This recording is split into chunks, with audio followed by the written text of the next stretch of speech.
you will hear a lot of people, they will say, well, I'm pro-black. And in the same sentence or even in another sentence, they may say, well, I'm a Christian. And vice versa, you may hear a person say, well, I'm pro-white, right? White power, white pride. And they may say, and I'm a God-fearing Christian man. What y'all never think about is that pro-white plus Christianity equals Christian nationalism. It's simple. That's right. Hold on a second, y'all.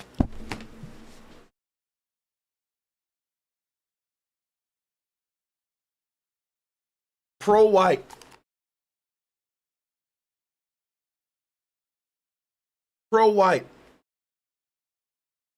plus Christianity equals Christian nationalism, which is what Charlie Kirk was. So I ain't gonna lie to you, I don't really rock with Christian nationalists. These are people that try to use the Bible to justify why their nation should be superior to everyone else. This is what the small hats are doing, the nation of Israel. That's exactly what they're doing. This is what the Hebrew Israelites are doing. Their tribalism, they're blending their tribalism with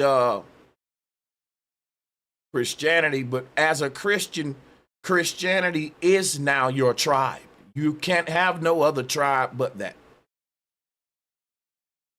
You can't say I'm pro-black and I'm a Christian, because that would make you a Christian nationalist.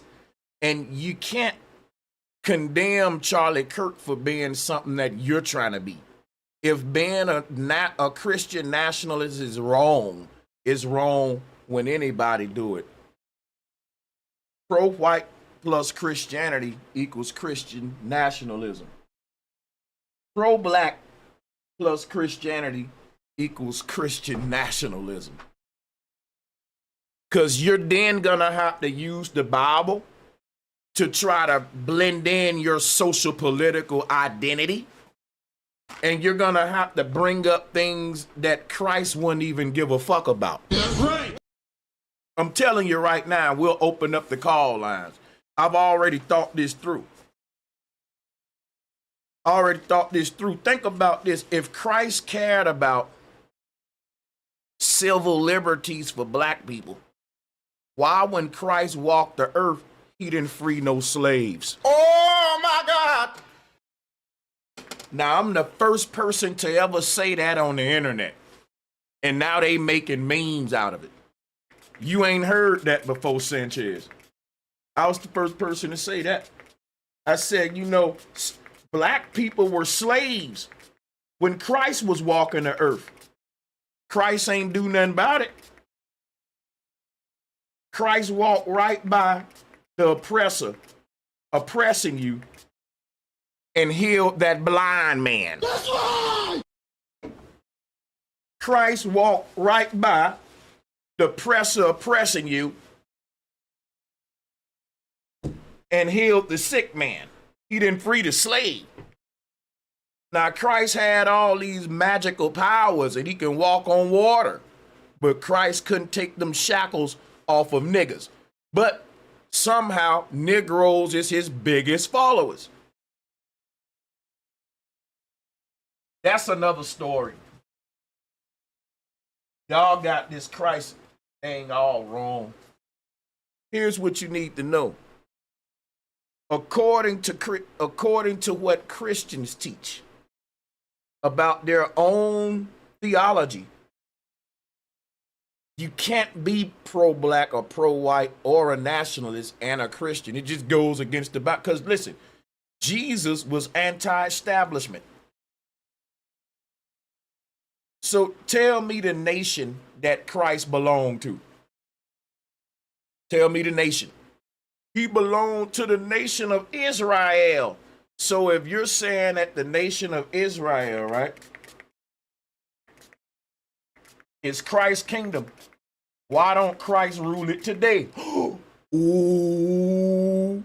The nation of Israel is Christ's kingdom, but Netanyahu over it. But Sanchez, that's the false nation. We the real ones. It don't matter what you think. It's what the consensus and what the majority say. I'm just keeping it real to you. They treating them people like they the real ones, whether you claim that or not. Whether you can sit back and, but Sanchez, black people are the truth. That's what I'm saying. Black people like to call themselves Israelites. We like to say, I'm an Israelite. I know who I am. I'm God's chosen people. Bro, you in a battle of Armageddon. The Bible said God's chosen people gonna be engaged in warfare right now. Israel is at war right now. Black folks sitting around just claiming shit. You ain't them people. You ain't them people, man. Ain't no God with no chosen people. Ain't nobody chosen. When the people decide we gonna work together and conquer the world and ain't nothing gonna stop us, even if it costs us our lives, them people gonna be powerful because it ain't too many other groups thinking like that. Point to them. And every group thinking like that, they're a superpower. China thinking like that, Sanchez. Well, look at China. The white man thinking, the Jews thinking like that. Well, look at where they at. Now look at all the people who ain't thinking like that. Look at where they at. That part. That part. God, I'm going to know who God's chose, because the God y'all talking about is the demiurge. It's not our God. It's the God of this world. So we God's chosen people, man. We the Creator's chosen people. We are gods. What the fuck are you talking about? We're God's chosen people.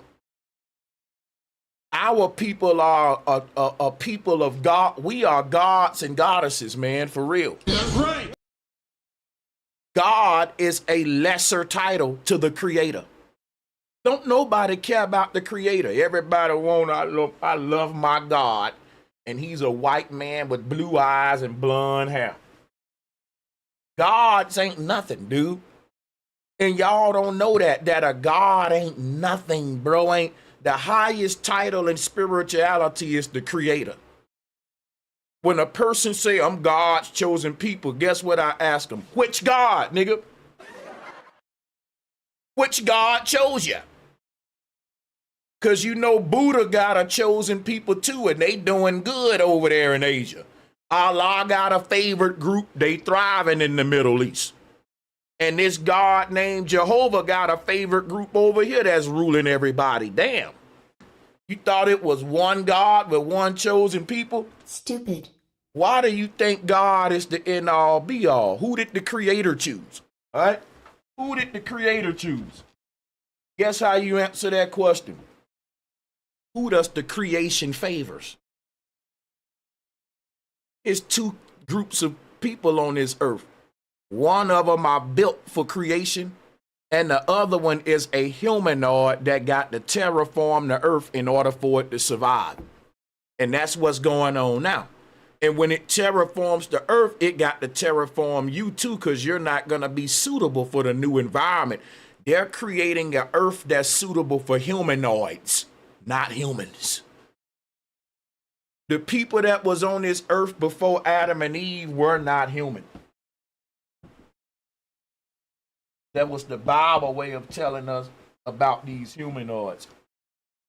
Why can't you be pro-black and pro-white and at the same time be a Christian?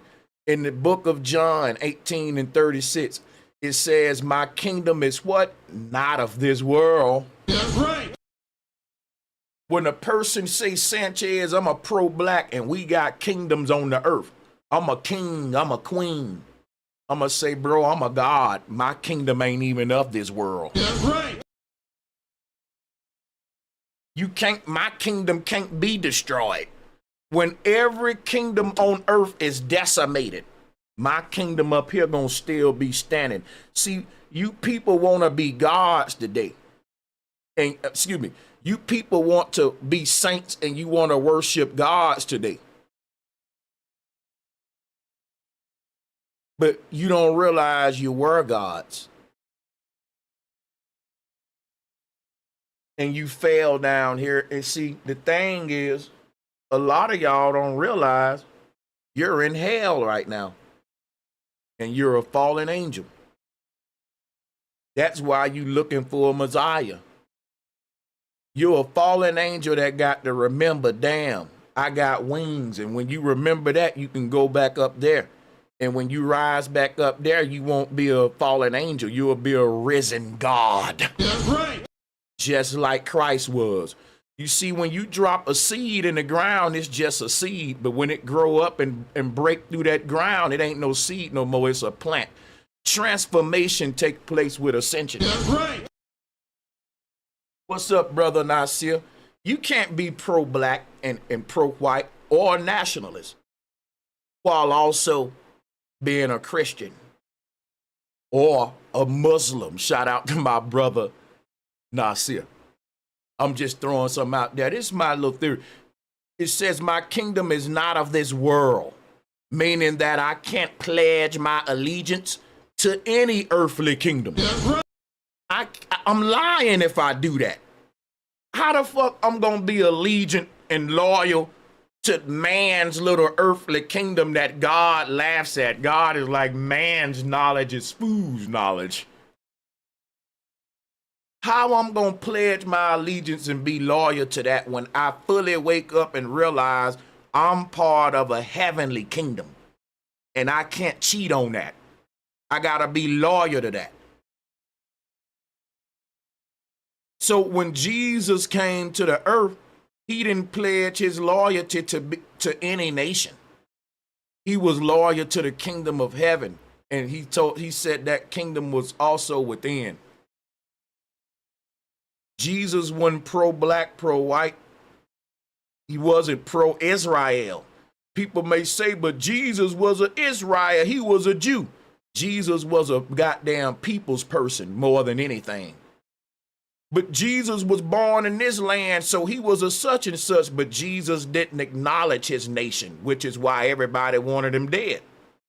He disrespected the world authorities and man-made boundaries. So you may have called Jesus a Nazarene. You may have called Jesus an Israelite, but Jesus was saying, listen, I'm the Son of God. What the hell are you talking about? See, Jesus is never gonna identify as the flesh. He's not fleshly or secular. You call yourself what your body is, and that's why you losing. Yeah, your body is an American. Your body is an Alabamian or a Californian. Your soul ain't none of that shit. Your soul can't be reduced and deduced to any of that. It is a cosmic entity that exists on a higher plane above all of this shit. So once you start knowing that you're a multi-dimensional being, the question is, which aspect of my multi-dimension, which one of these multiple dimensions do I identify with?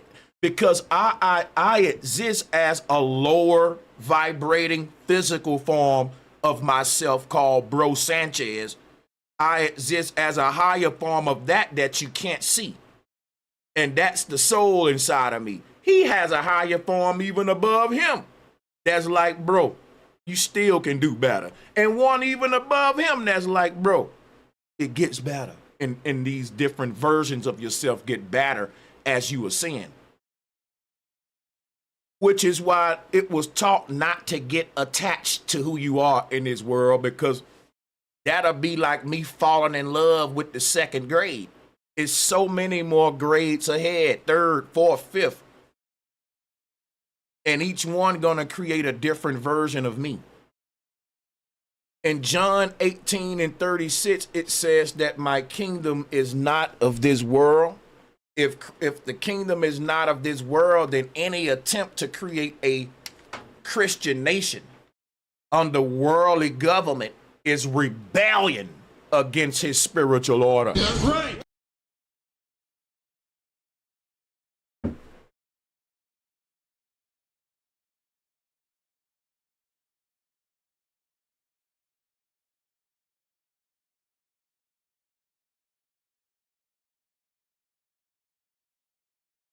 Pro-white plus Christianity equals white nationalism. Now my board is a little dirty.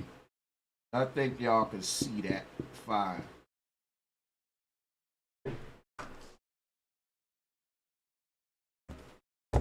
Look here. I want y'all to see this though. See, because pro-white plus Christianity, I got that all backwards. Pro-white plus Christianity equals Christian nationalism. All right.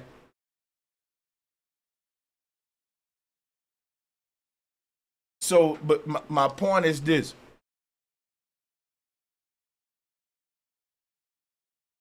You got a lot of Zionists, which are also Christian nationalists, meaning that they want to build an earthly nation, right? They want to build an earthly nation, right?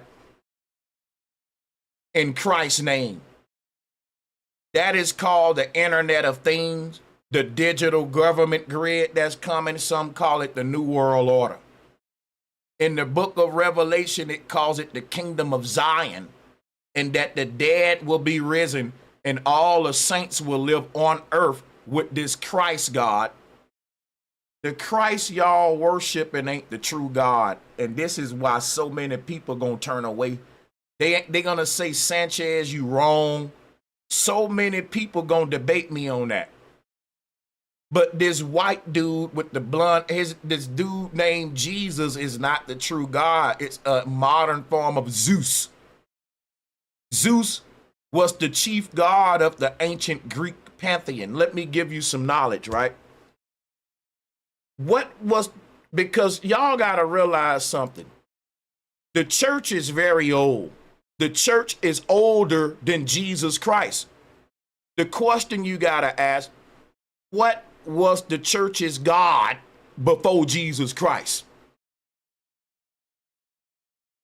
Before Jesus Christ, the church, which is the papacy, which is what all of you Christians are under, before Jesus Christ, the church had the Greek pantheon, which was the god Mars, the god Jupiter, the god Saturn. And the chief god was Zeus. So what did the church do? The church turned Zeus and his pantheon of gods into Jesus and his disciples. I'm telling you, if you research astrotheology, you will find out that there are 12 disciples and that there are 12 zodiacs, 12 zodiac signs. All right. And that, guess what? There were 12 deities in the Greek pantheon, and the chief one was Zeus.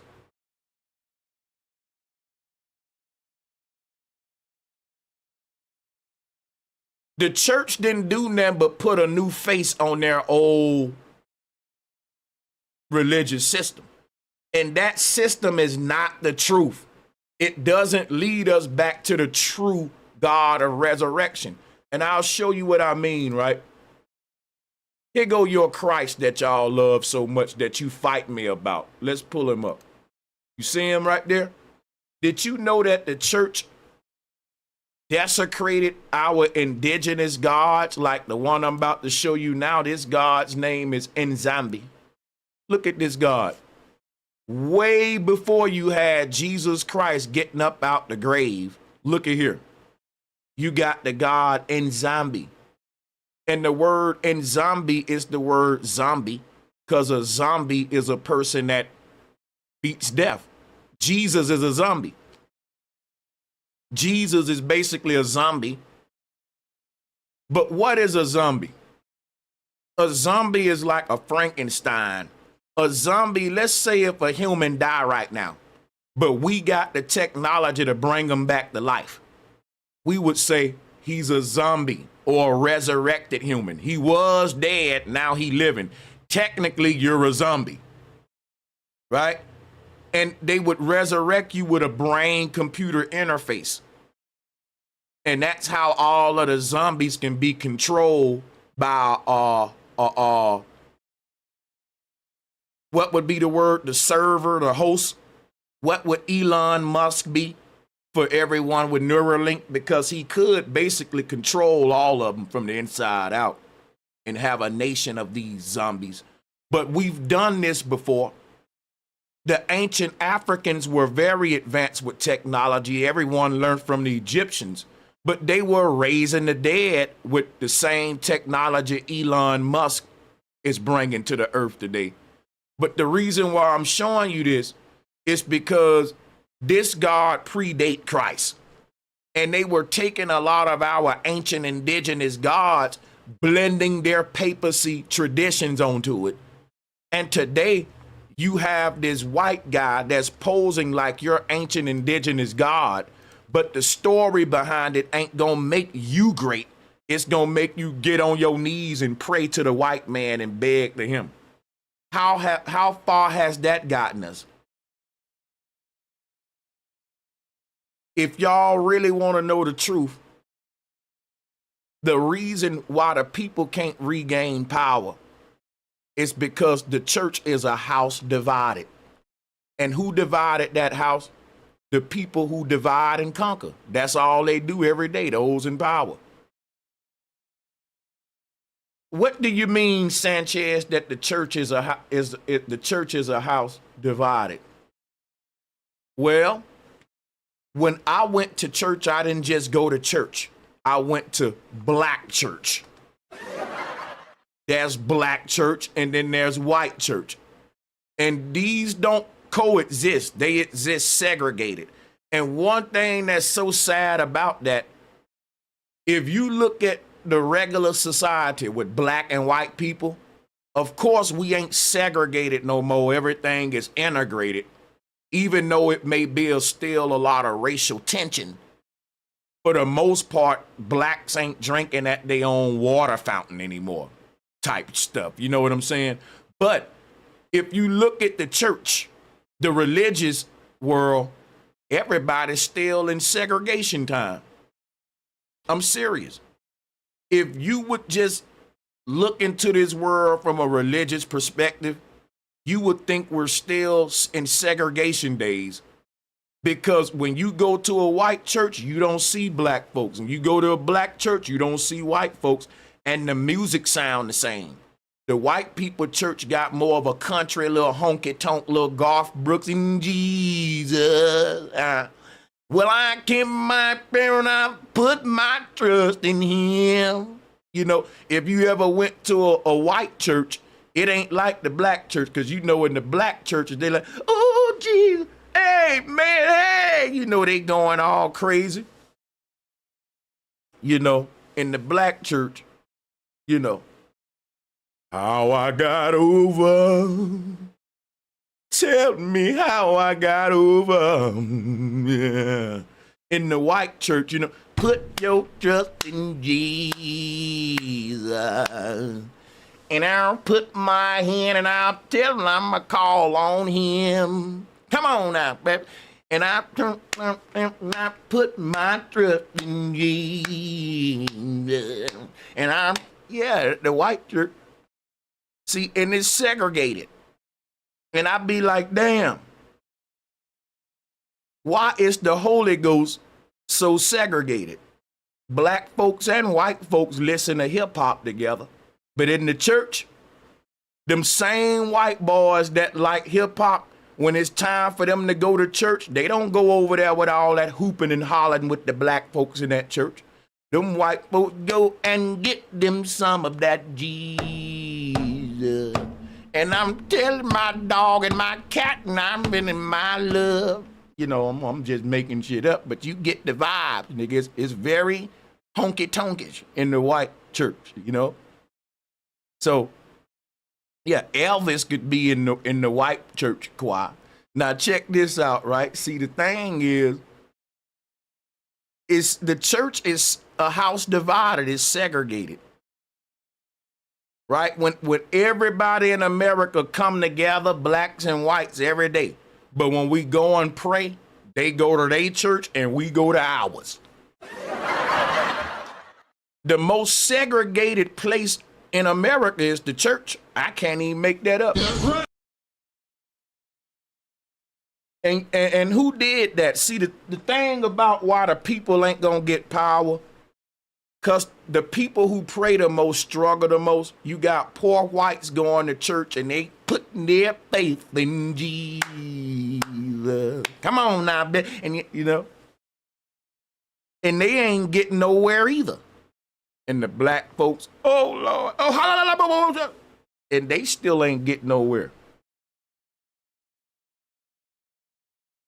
But they got these two groups divided now. I'm trying to share some with y'all. Why can't these two groups rise up? Because they are practicing the enemy's spiritual system. And the enemy got that shit in black and white. But the liberation ain't gonna come when some white God comes save us from the powers that be. It's gonna come when the church, which is a house divided, unite again. When black people, white people, and all colors of people in this land that's being oppressed quit getting played for the divide and conquer and rise back up on the puppet masters, we gonna build this heaven back on earth. That's right. You got people in this land that they oppressing with immigration laws.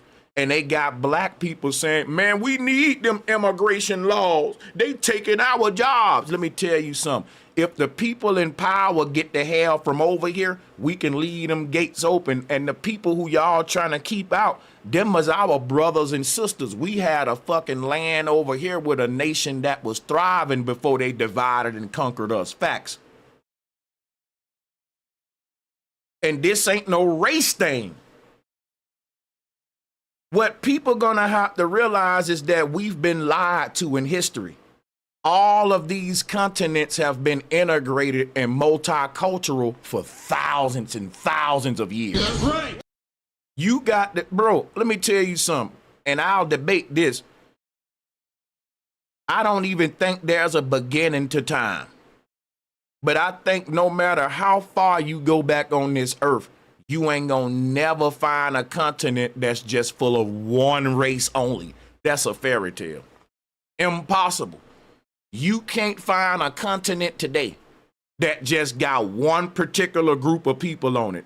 Every continent is multicultural.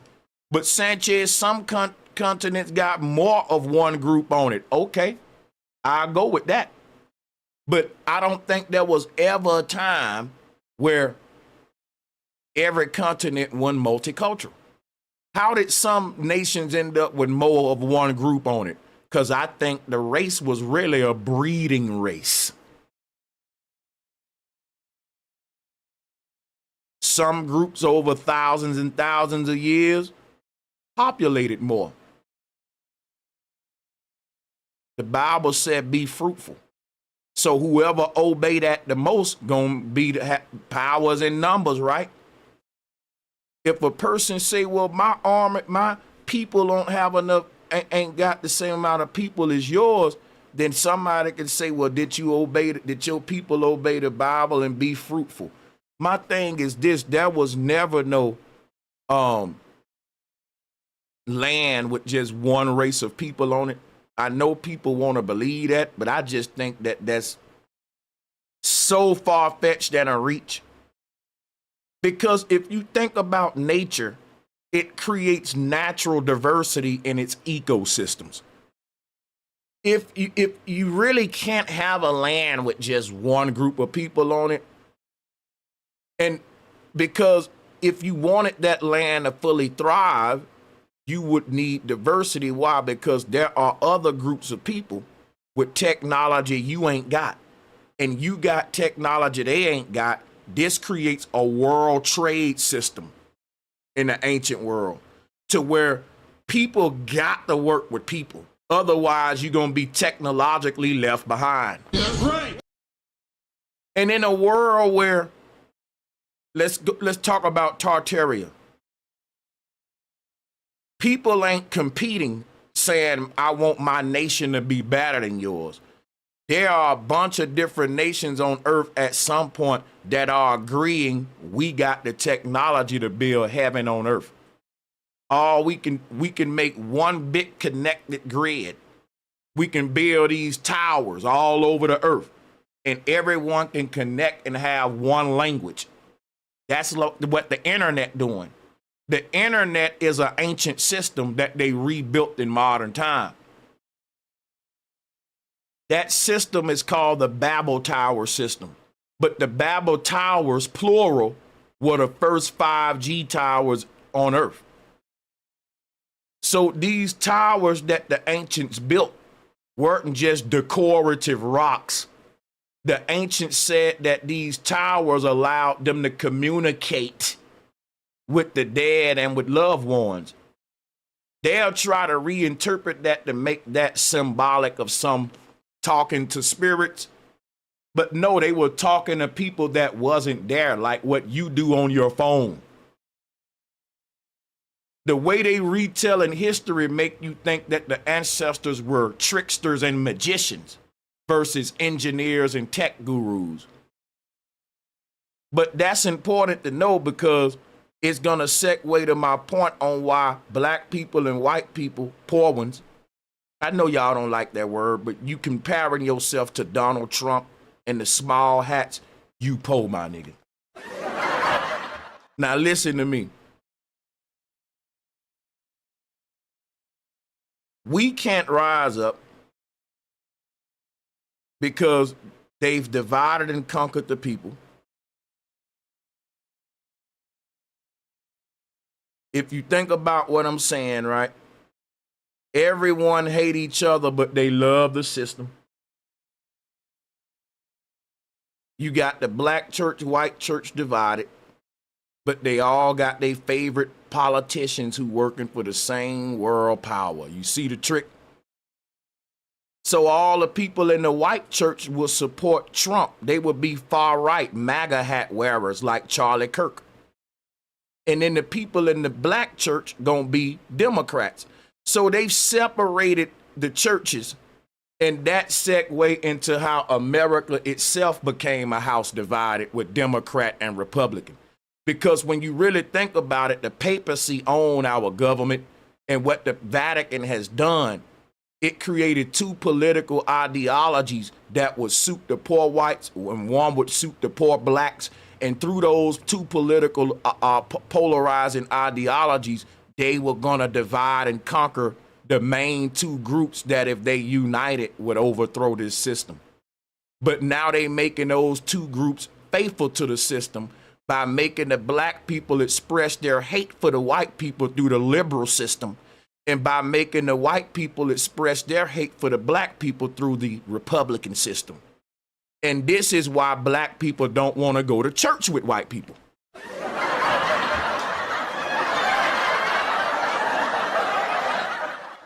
It's funny, but it's true, y'all. I thought all of this through. Share the video.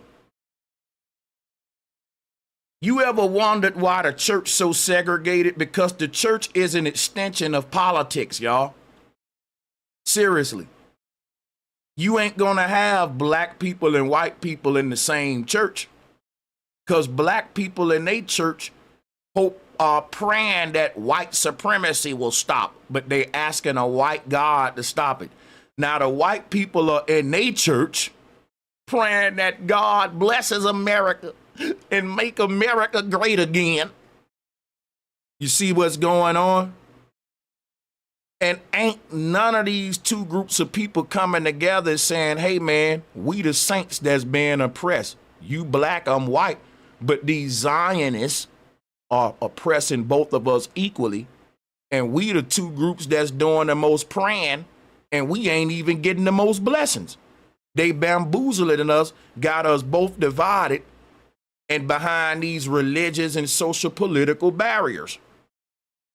Because the people who they don't want united, they've created and social engineered invisible communicative barriers and paradigms to separate y'all. And I'm showing you why it's so hypocritical that black people and white people can't sit together in a church and comfortably praise this same God. What's so crazy about it, is black people got pictures of white Jesus all over their black church. They just don't want to have church with white people.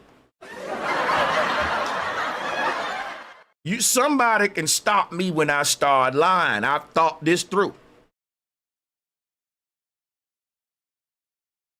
And I've concluded, ain't no way these people following Christ. They're following their social political ideologies. The church is just a shell to cloak the fact that you're in there practicing nationalism. You're not true self-empowerment, which would make everyone take accountability and work on themselves. You see, and that will clean up most of the stuff in the world that we complaining about. But again, in John 18:36, it says, my kingdom is not of this world. And if his kingdom is not of this world, then any attempt to create a Christian nation under worldly government is rebellion against his spiritual order. That's right.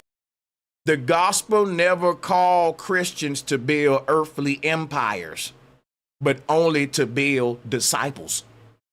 So when your pastor is more interested in the pro-black narrative than he is, let me change this man to be a better person than he was today. No, let me activate him to be a warrior for black nationalism. That's not Christianity, unfortunately. And I'm not even hacking that. If you want to be pro-white, man, you be what you want to be. If you want to be pro-black, bro, you a grown-ass man. I'm just telling you the truth. You can't be any of those and also be a Christian. And I'm showing y'all why. All right? You can't be an American patriot and a voter, Republican, Democrat, and I'm a Christian. No.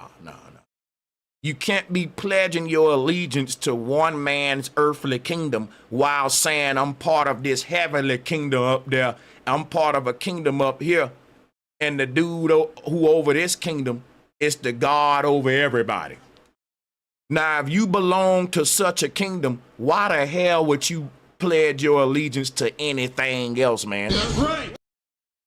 That'll be stupid. That will overshadow my greatness. If I'm a Christian, I'm telling people I'm not no American. You can't put an adjective in front of this. I'm an American Christian. I'm a white nationalist Christian where you ain't a Christian. Jesus didn't have no social political ideologies. Stop trying to give yourself them. You're trying to incorporate your own prejudice and biases in a faith that just don't have them. Right. Because like I said, if you look at the life of Christ and ignore what your pastor's saying and forget trying to bend and twist scripture to your narrative, just think about the way Christ lived his life. He wasn't a nationalist, but he was an Israelite. When did he ever claim it? When did Christ wave a flag for Israel? He didn't. He was too busy on saving souls to bring them to his kingdom, which is up here. Christ didn't have time to wave no earthly flag for no earthly nation because he was saving souls to get them part of a heavenly nation that ain't even on this earth, man. That's right. If I'm trying to get people recruited into a heavenly nation that ain't on this earth, I can't show up with no damn American flag.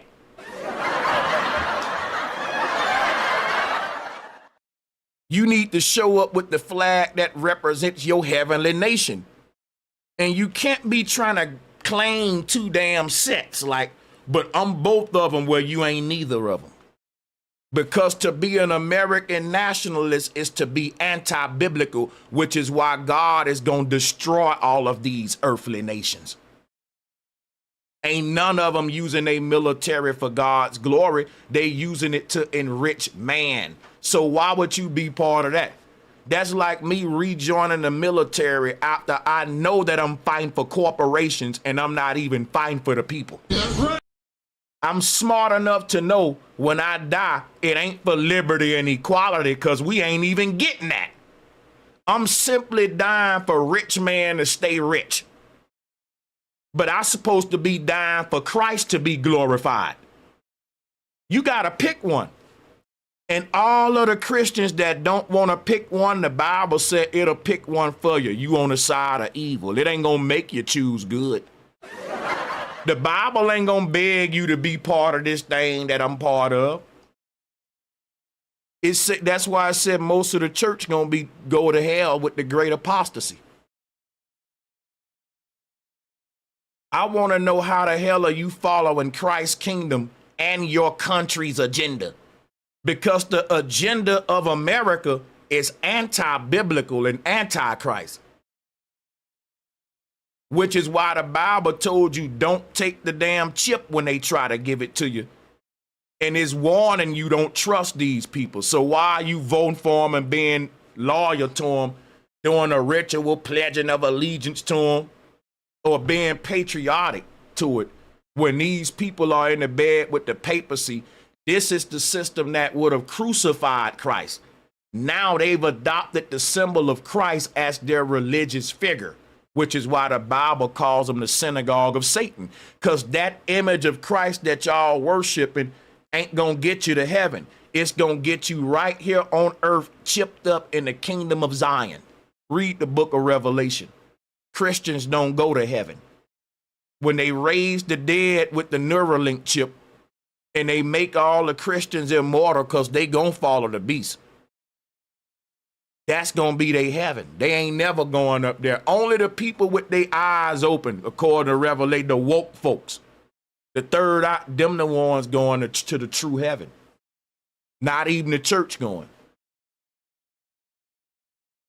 They can't see. You can't leave this place till you can see beyond it. You can't go where you can't see. Try walking like this. See how quick you get to your destination with your eyes closed.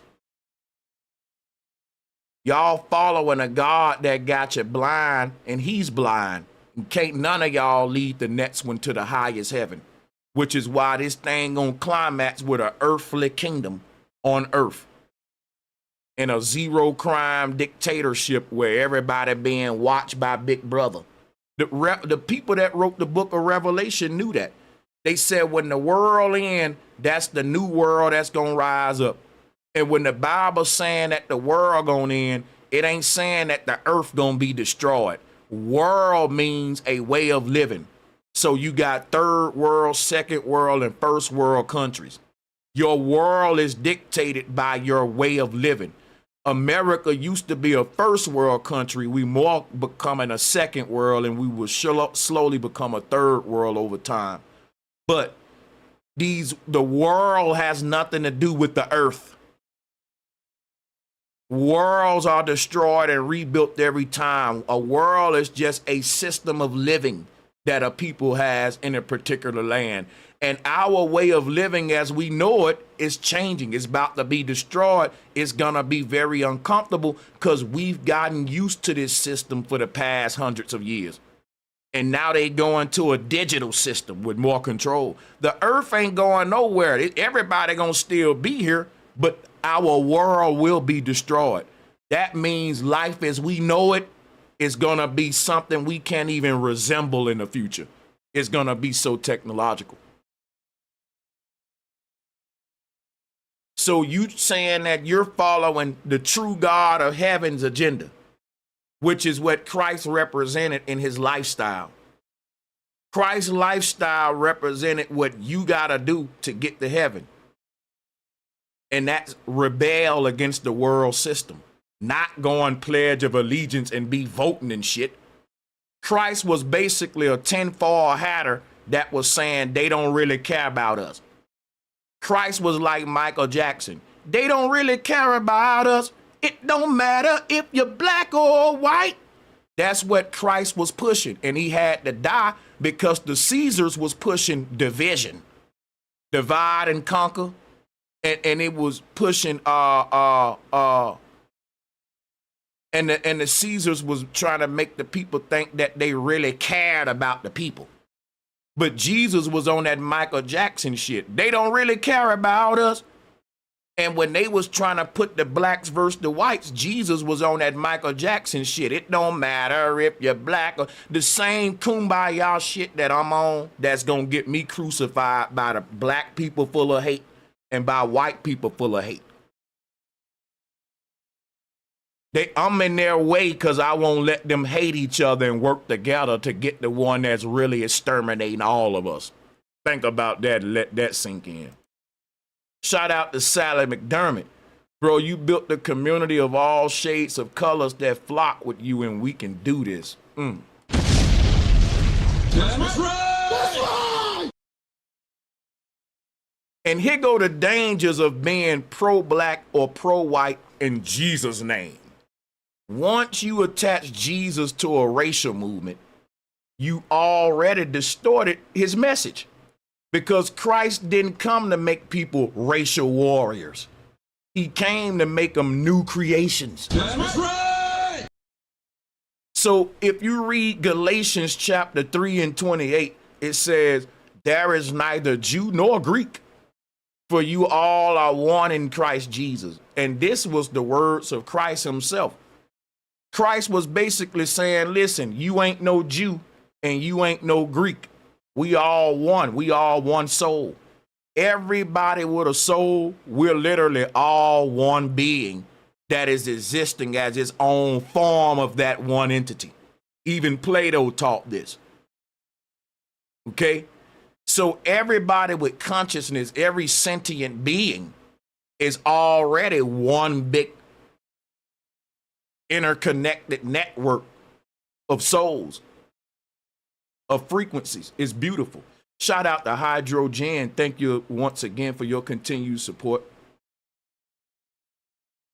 Jesus was teaching very deep spiritual stuff that woke folks is teaching today. When somebody say today, man, ain't no such thing as racist, they just use that to divide and conquer us, man. We all brothers. We all one. When a person go to kicking that kind of love, that kind of truth, they hate that in this world. They call it kumbaya. But that's the shit Jesus was kicking. And they hated it in Jesus' time too. Shout out to Omar Little.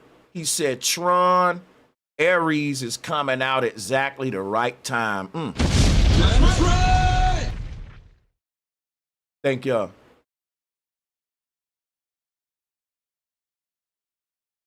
Neither Jew, he said, there is neither Jew nor Greek, man. We all one.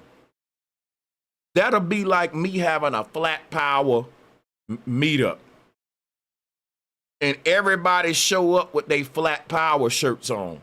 They ain't gonna show up with their state team shirt on. Like, you may be from Bama, but you ain't gonna show up with Crimson Tide.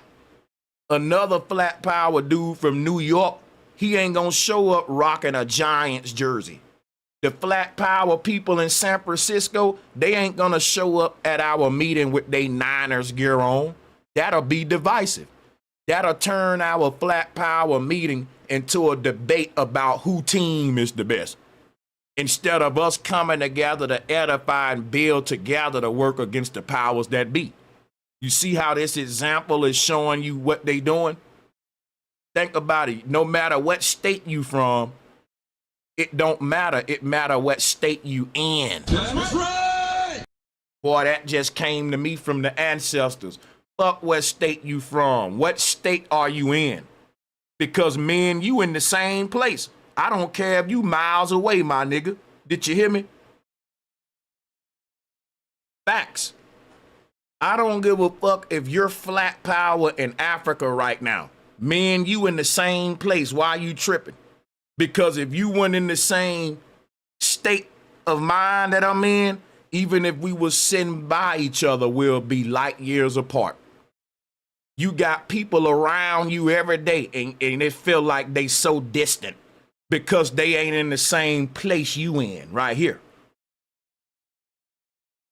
People up under you every day and they far as hell away, but they sitting right here by me. And there's people way over there that's sitting right here by me right here. That's what Jesus was talking about. Jesus said, look, there's neither Jew nor Greek when you deal with this thing that we building. Fuck your state, your minister, your skin color, or you black nigga, you ain't one of us. You white, you don't get it.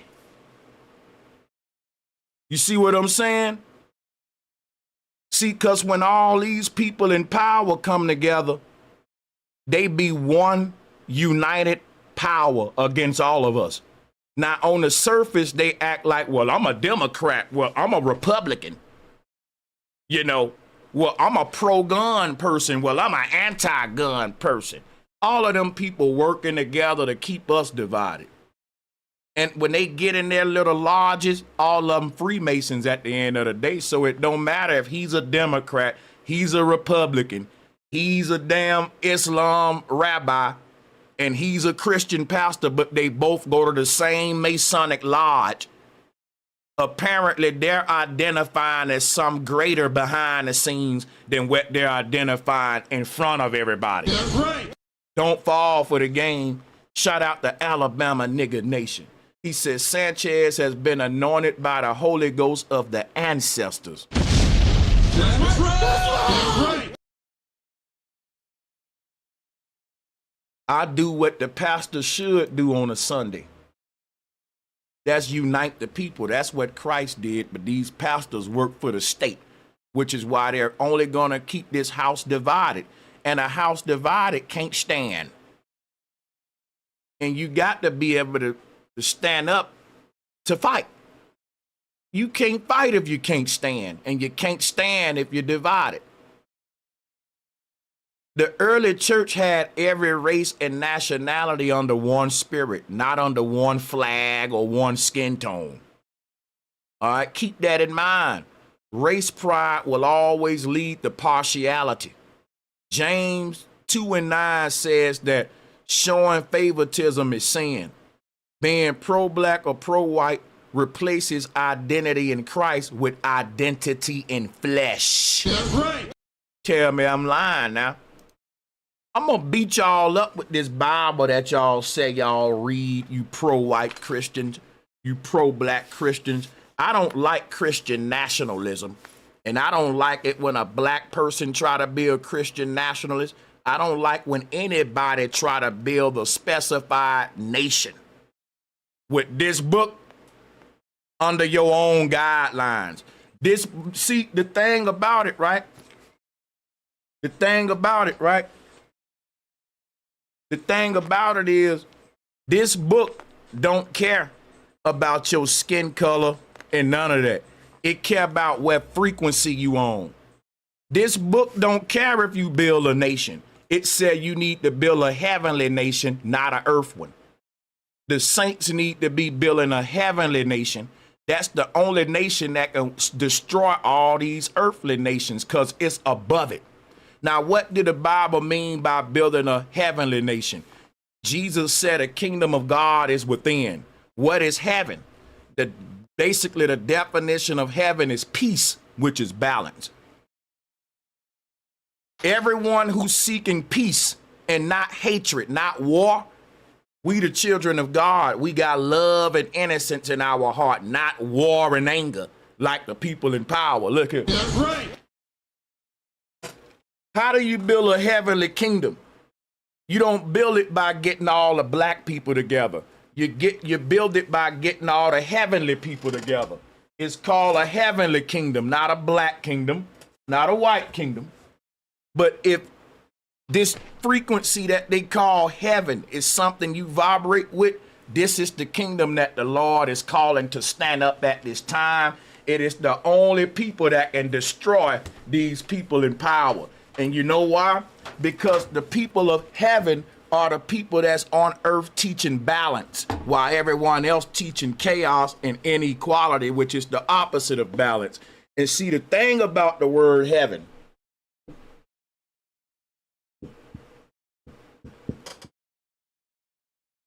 it has the word even in it. So I'll show you the symbol of heaven right now. The people of heaven had a symbol to symbolize this evenness. Even. The H is silent. Heaven is really even. It's really, you create a utopia when you balance everything out and you create equality for all. That's called being even, being fair. And the symbol for that is this.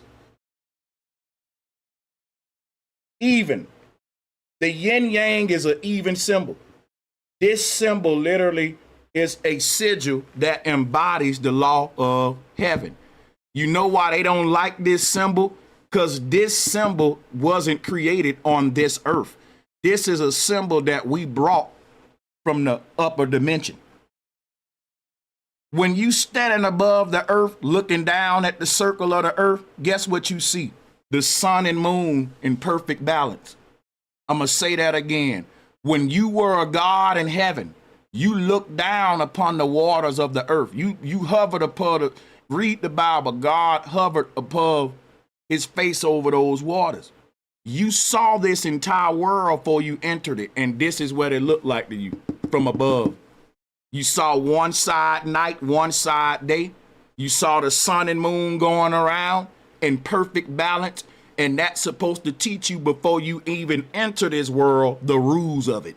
That is a symbol letting you know, listen, don't come down here with that uneven bullshit, because as above, so below. We're trying to create heaven on earth.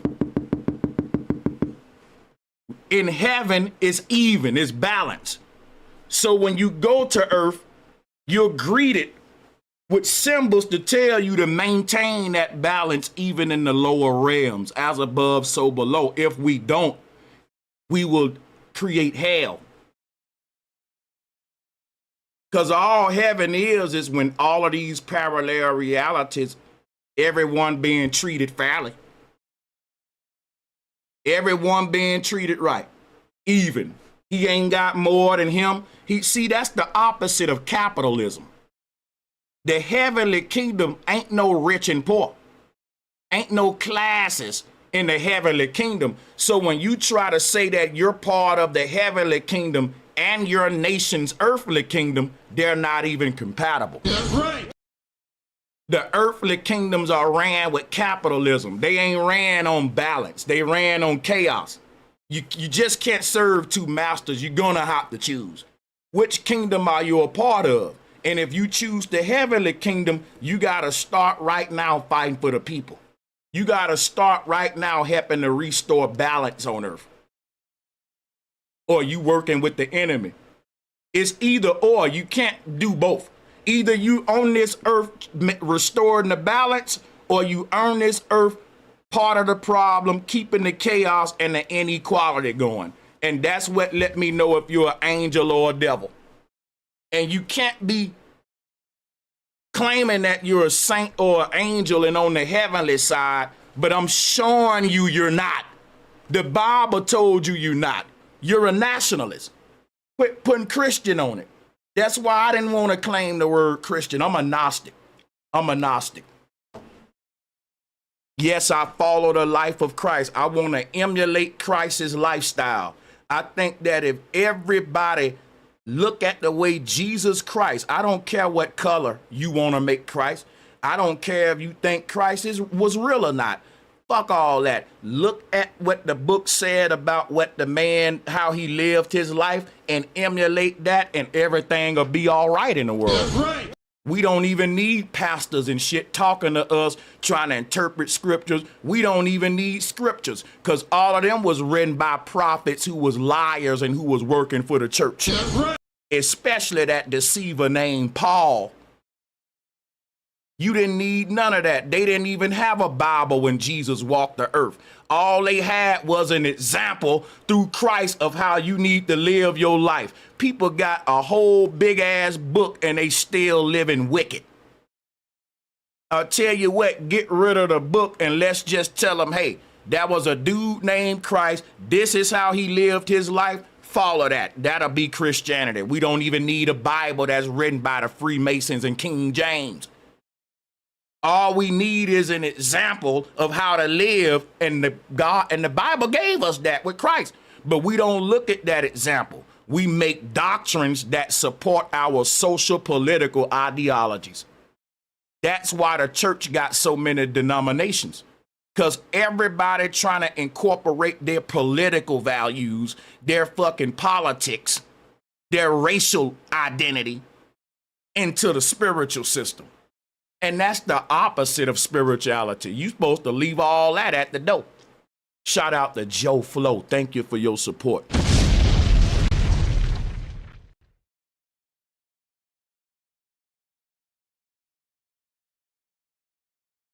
Yeah, being pro-black or pro-white replaces an identity in Christ with identity in the flesh.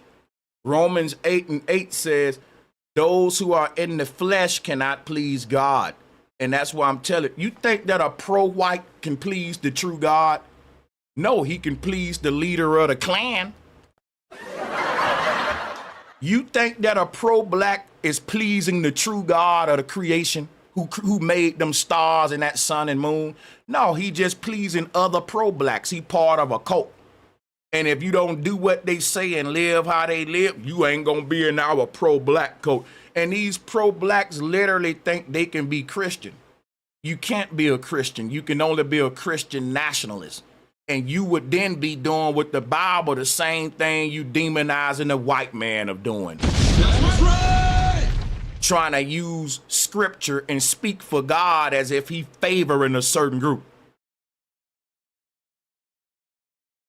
And some reason we can't beat the white man at his game. That's why the Bible worked better for him than us. Acts chapter 17 and 26, it says, he made of one blood all nations of men. He made of one blood all nations of men, meaning that every human being on earth come from the same blood. Who is that? Well, that would be Adam and Eve. Stupid.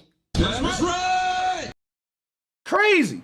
They're just freaking crazy. Like, damn. All of y'all black folks admit that you come from Adam and Eve. But see, in the black church, white folks, they say the stuff that the pro-blacks say. They're monkeys. White folks got dog hair. Them your brothers and sisters. If you trace the lineage, if y'all want to subscribe to the Bible, you from the same bloodline. Well, no, they Japhet. He's Esau, man. All of it come from Adam and Eve. Shut your mouth. Shut your mouth. We starting at this tree's roots, not at its branches, stupid. Stupid. It said he made one blood all nations of men, meaning race may describe you, but it should never define you spiritually. That's right. So if your love for Christ stopped at your color, then you built the wall where the cross tore one down. The cross tore down the walls that y'all trying to build. I'm beating you up with your own theology, not mine. It ain't my theology. Yours. And I'm going to show you how you're a hypocrite with yours. So race pride replaces faith with flesh. I'm going to show you how. See, Satan's oldest trick is division through identity. When you define yourself more by tribe, race, or heritage than by spirit, you start walking by flesh. Romans 8:5, those who live according to the flesh set their minds on things of the flesh, which is why these pro-black Christians ain't focused on heavenly things. They're focused on race issues and all of that. If they was focused on heavenly things, they would see beyond the division at the tricks of the devil and the system that's keeping everybody divided and conquered with these psyops. That's right. So race pride is definitely a form of carnal thinking. It focuses on where you're from, not where God is taking you. I'm not gonna identify, like think about this, right? We headed back home because we're angels who fell out of heaven. And this earth is just a pass through. It's not our home. We say that all the time. If earth is not your true home, why the fuck are you so patriotic and nationalistic? If earth ain't your true home, why you care if I dish your steak? You faker. That's right. Sit up there and tell earth ain't my true home, and I be like, fuck New York, fuck Brooklyn. I'm gonna beat you up, Sanchez. You should beat me up when I say fuck heaven. I'm from Alabama. If I go home, be like, man, fuck Bama. What you talking about, nigga? Shit, nigga, what? Man, nigga. But that's what I'm saying. Y'all really, like a lot of y'all say y'all Christians. You're not. You're carnal. You literally identify by your flesh and by your nation, your state, and all that shit, and I can prove it. You can make them niggas mad. Tell them, look, say fuck Baltimore. Go up to one of them niggas from Chicago and say, bro, oh, you a Christian? It can be a nigga that just got out of church. Say, man, fuck Chicago. What you said, nigga? Bro, I thought your kingdom was in heaven. You can catch one of these gangsters in LA getting out of church. Say, yeah, man, fuck LA, man. Now all they do is divide and conquer us anyway. Got the Bloods and crew. But LA, hold up, what you saying? Fuck LA. This the city, homie. But this the city, homie. Watch your mouth. I'm like, bro, they'll protect these earthly kingdoms. They got so much pride and attachment to these earthly kingdoms. But when it come to heaven, they won't fight for that. The Christians will root for their football team and their state more than they root for their own goddamn God and kingdom in heaven in some cases. You will see these pro-white Christians root more for Donald Trump than Jesus. To prove my point, that's what I'm saying. You will see a white Christian nationalist like Charlie Kirk display more faith for Donald Trump than Jesus Christ. That's right. Tell me I'm lying. And the same thing with the pro-black nationalists. They will bring up the Khalid Muhammad's and all of them more than they bring up Christ. And if they do bring up Christ, they got to let you know. And he was a black man, but the word black wasn't even around during the time of Christ as a social political status. That's right. Y'all are slow. Because everyone with this color skin during Christ's time would have identified by the land and the nation that they came from. They would have. So if you want to know a person's earthly identity in Jesus' time, they would have told him, this is Jesus of Nazareth. This is Jesus of Bethlehem. This is John of Patmos. This is Arius of Libya. Back in the day, people would link you to where you're from.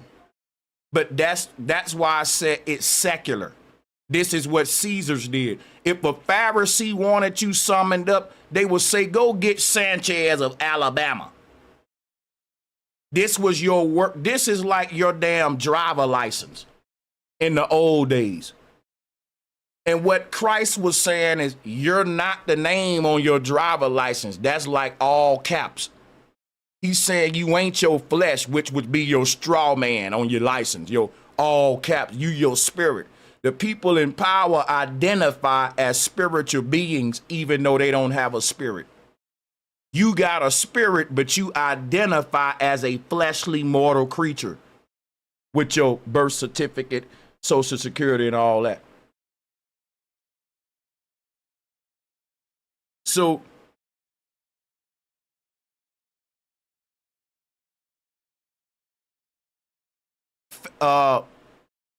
faith is well, I wouldn't say that's faith. The truth is that everyone that's saying that they are Christian supposed to be part of one spiritual body, no matter what color they are.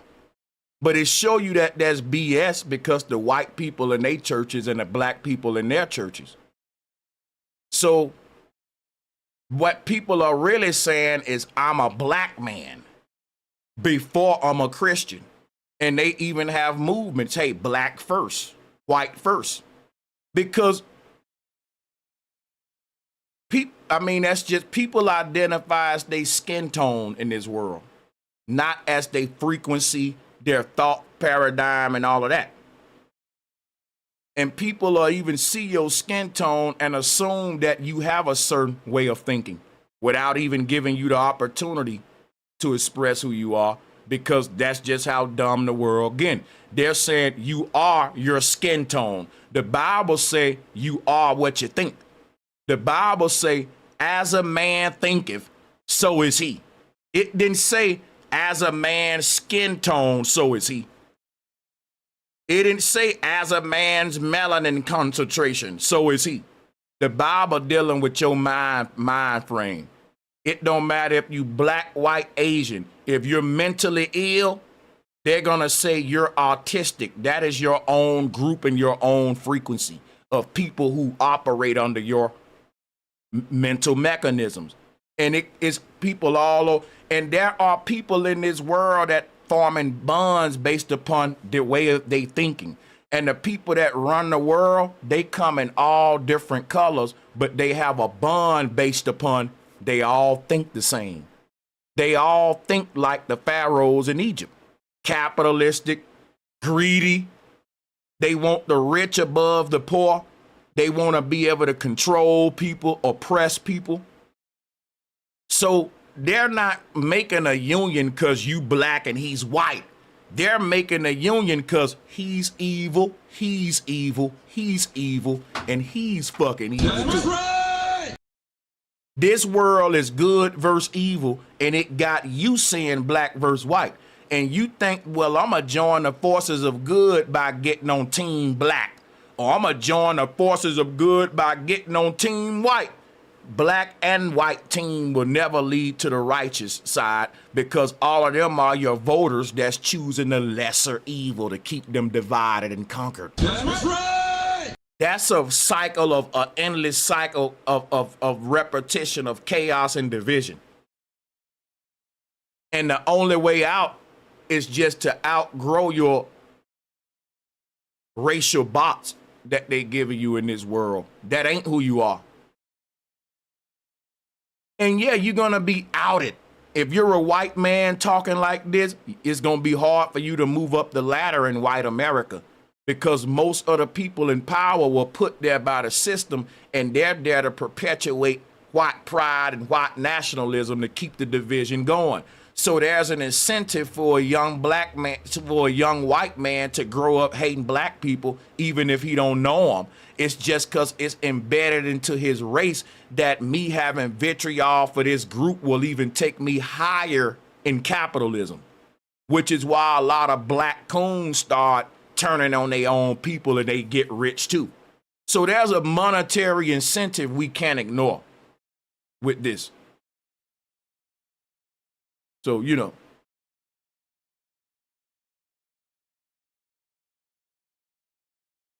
both white and black pride movements often hide deep wounds, people trying to find worth through identity rather than love.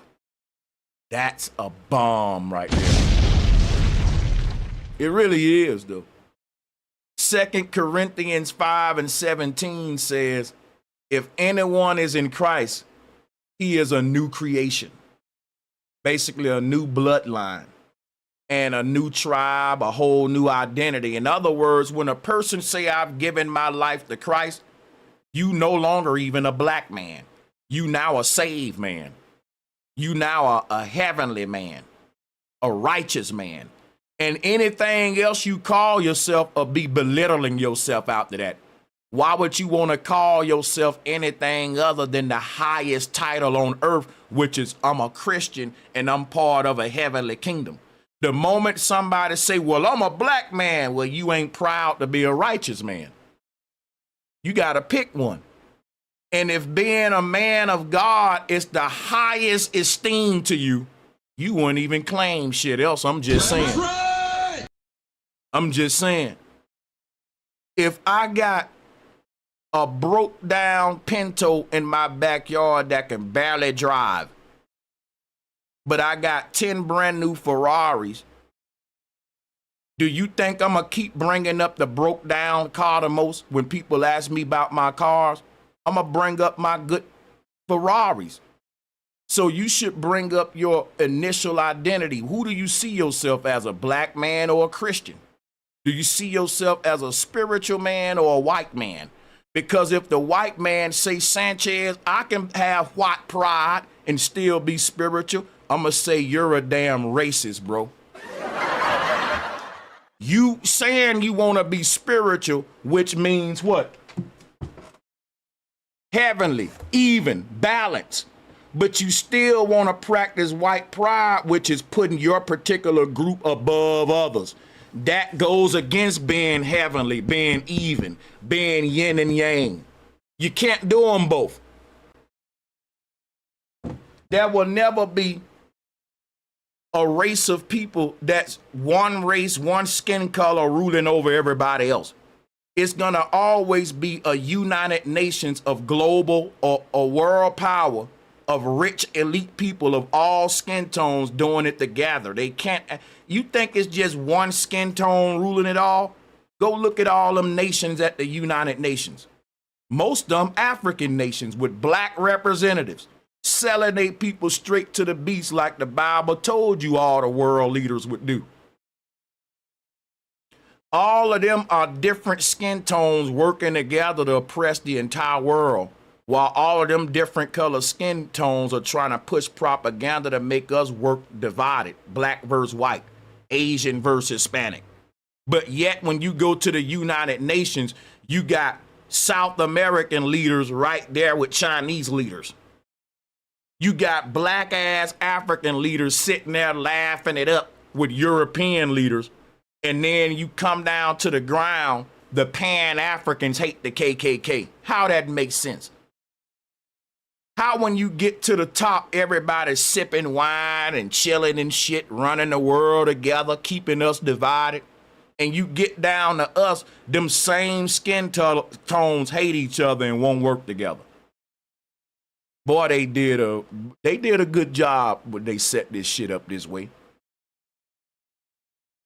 The Bible draws a sharp line between the temporary nations of men and the eternal kingdom of heaven. God uses nations for a reason, but only his kingdom lasts forever. And remember, today we're dealing with this from a Christian theological standpoint. Most people in the world, they literally believe the Bible hook, line, and sinker. And when you can't stop them from doing that overnight, a lot of times you got to deal with them where they at just to show them their hypocrisy. Because truth be told, you can literally get the entire church moving the right way to overthrow the establishment, even if they want to believe Jesus was a real person. That's right. The moment every single person start to emulate the life that Jesus lived, then the people in power can't turn us against each other. Because we going to be too busy loving each other, trying to heal each other. It's going to be so beautiful. And then we going to turn the TV on. They going to be trying to race bait. And we going to be like, ha ha, we ain't falling for that, man. This my homeboy. And he used to be in the Klan. Now we going into business together to compete with government contractors. They don't like that. What if everybody at the bottom just started building big ass teams to compete with the monopoly that's going on in economics with the power versus the people? We can do it because we the one buy everything. We would single-handedly control the economy by making sure our money come back to the people associated with our alliances. That can be a worldwide movement, y'all. That can happen within a few years if the people wake up and come together. It'll take all of the big corporations out of business and empower your children for the next couple of generations and years. The new styles will be independent companies. It'll get so powerful, people will start coming together, making their own independent car companies against Tesla and shit, saying, listen, we don't drive that shit no more. If it's an American-owned Fortune 500 company, keep it. We want the independent shit, even if it don't run that good, nigga. I want that. Hey, look, you can, real talk, though, that's what the Bible was talking about. If in the battle of Armageddon, the forces of good ain't gonna win, unfortunately. We ain't gonna win. And even though everything I just said sound good, according to the Bible, it ain't gonna happen. People gonna stay divided, hating each other, and the beast gonna lead them all to hell. with this system, with this wool that he pulled over everybody's eyes to see the truth, to see what's really going on. They ain't gonna see it, unfortunately, according to the Bible. And that's beautiful because that's what the Bible intended, a happy story where the forces of good win. But the people that wrote the Bible already saw this shit play out so many times, and they said, look, the people never come together. They gonna always fall for the beast agenda, and this time they gonna get chipped up and be transhumans. Okay? And the people that wrote the Bible ain't been wrong yet because they are good with studying patterns, like the Mayans and the Olmecs. They studied patterns and they saw, okay, this happens all the time right here. It ain't gonna be no different in our time. They studied when people reach the height of civilization, they disappear. What happened to them? What happened? Think about it. Neanderthal is what they teach you about. Let's talk evolution. Neanderthal was a breakthrough point in human evolution because the Neanderthals were advanced. They knew how to make fire. They knew how to make weapons with sharp tips. So when we went from, I don't believe in evolution, I'm just showing you something. When we went from Australopithecus to Neanderthal, that represent a species that reached a height in technology among humans. And the moment that the Neanderthal started populating the earth, he disappeared. And another human species rose. And I don't know the next species after Neanderthal, but that one started to reach its height of technology, it disappeared. And another species just pop up. What does this tell us? Every time man reached the height of technology, he terraforms himself. This time we're gonna reach the height of technology, we're gonna become transhumans and cyborgs. Every time man reached the height of technology, he manipulated the human DNA and turned us to a different kind of human by mixing different DNA from animals and plants and shit. We used to live longer. We used to live hundreds of years, but they call themselves enhancing the human throughout the years. They've been genetically modifying the populations by spraying the air, polluting the water, by terraforming the outside world. They terraform the inside world. This mutates humans. It's not evolution, it's mutation because of environmental terraforming. They want to pass it off as evolution, but we are changing slowly over time. And it's because of what they doing to the environment. But instead of them telling you that, they'll say, oh, look at us today. We're an entire new human species. It's because of evolution. Nope, it's because of you terraforming us and genetically modifying. That's like saying that watermelons evolved to not have seeds. The watermelon didn't evolve to not have seeds. It was genetically modified to not have seeds. That ain't a result of evolution. That is a man-made mutation. But they are passing off a lot of man-made mutations as natural evolution. And you got to think, why would nature have us de-evolving? Why would nature have us de-evolving? We ain't even, our life expectancy ain't even as long as it used to be. Why would nature evolve us backwards? That's some shit man would do. He the one want to shorten your life expectancy so you can't get Social Security, so that you can't, so that you can just work then die. That's their plan. They've been talking about depopulating the earth, but just so happened natural evolution is doing it for them. It's time to wake up. They plan black people and white people with scientific racism and all that stuff, bro. With how you think about yourself, with how you see the world around you. Everybody falling for this simulation by reacting to what the puppets do on stage. The pro-blacks is the blind leading the blind, and the pro-whites is the blind leading the blind. Ain't none of them gonna get free, because the truth is the only thing that can set us free, and ain't none of them pro-truth. It's just pro-black, pro-white. Ain't no accountability in either group. Either group.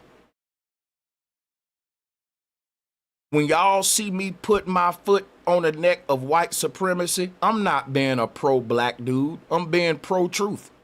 I would do the same thing to a black organization that's oppressing black people. That's right. I am not pro-black. You know why? Pro-blacks don't care about black men oppressing black people, which is why they don't talk about successful black men. Like P. Diddy is considered pro-black. Creflo Dollar pro-black. T.D. Jakes pro-black. You got a bunch of black powerful dudes that are oppressing black people with the white man, working with them too, but they get a pass just because they're pro-black. When you see me going against bullshit, it's not because I'm pro-black or white. It's because I'm anti-bullshit and I'm pro-truth. And people say, well, I'd rather be pro-black than pro-truth. I'm black first. It turned it into a gang. Because that's some shit that a Crip or a Blood will say. A Crip would say, fuck the truth, nigga. I'm crippin', cuz. I don't give a fuck, nigga. It's cuz for life, nigga. Fuck truth, fuck lie, nigga. Fuck all that, nigga. It's crippin', nigga. A gang member don't give a fuck about shit, nigga. This is the set, and that's all that matter. And that's the mentality you adopt with pro-black and pro-white. And then you got to ask yourself, is it even about liberation, or is it just about me feeling proud of being a part of something? Because that's why people join gangs. And if that's the case, bro, you just needed a daddy, not a nationalist movement.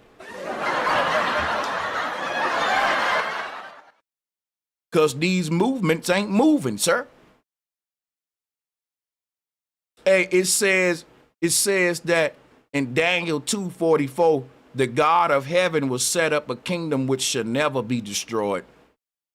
If all the earth kingdoms gonna be destroyed, I ain't gonna be loyal and allegiant to neither one of them. Every great empire, Egypt, Babylon, Rome, they all rose and fell. And the people in those empires were patriotic. They were pledging their allegiance to Rome, to Egypt, to Babylon. They were such patriotic Americans and Egyptians and Babylonians. And they shit crumbled too, just like America about to fall, bro. Quit giving yourself this false hope. None could claim to be God's chosen nation forever, because God's chosen nation is forever.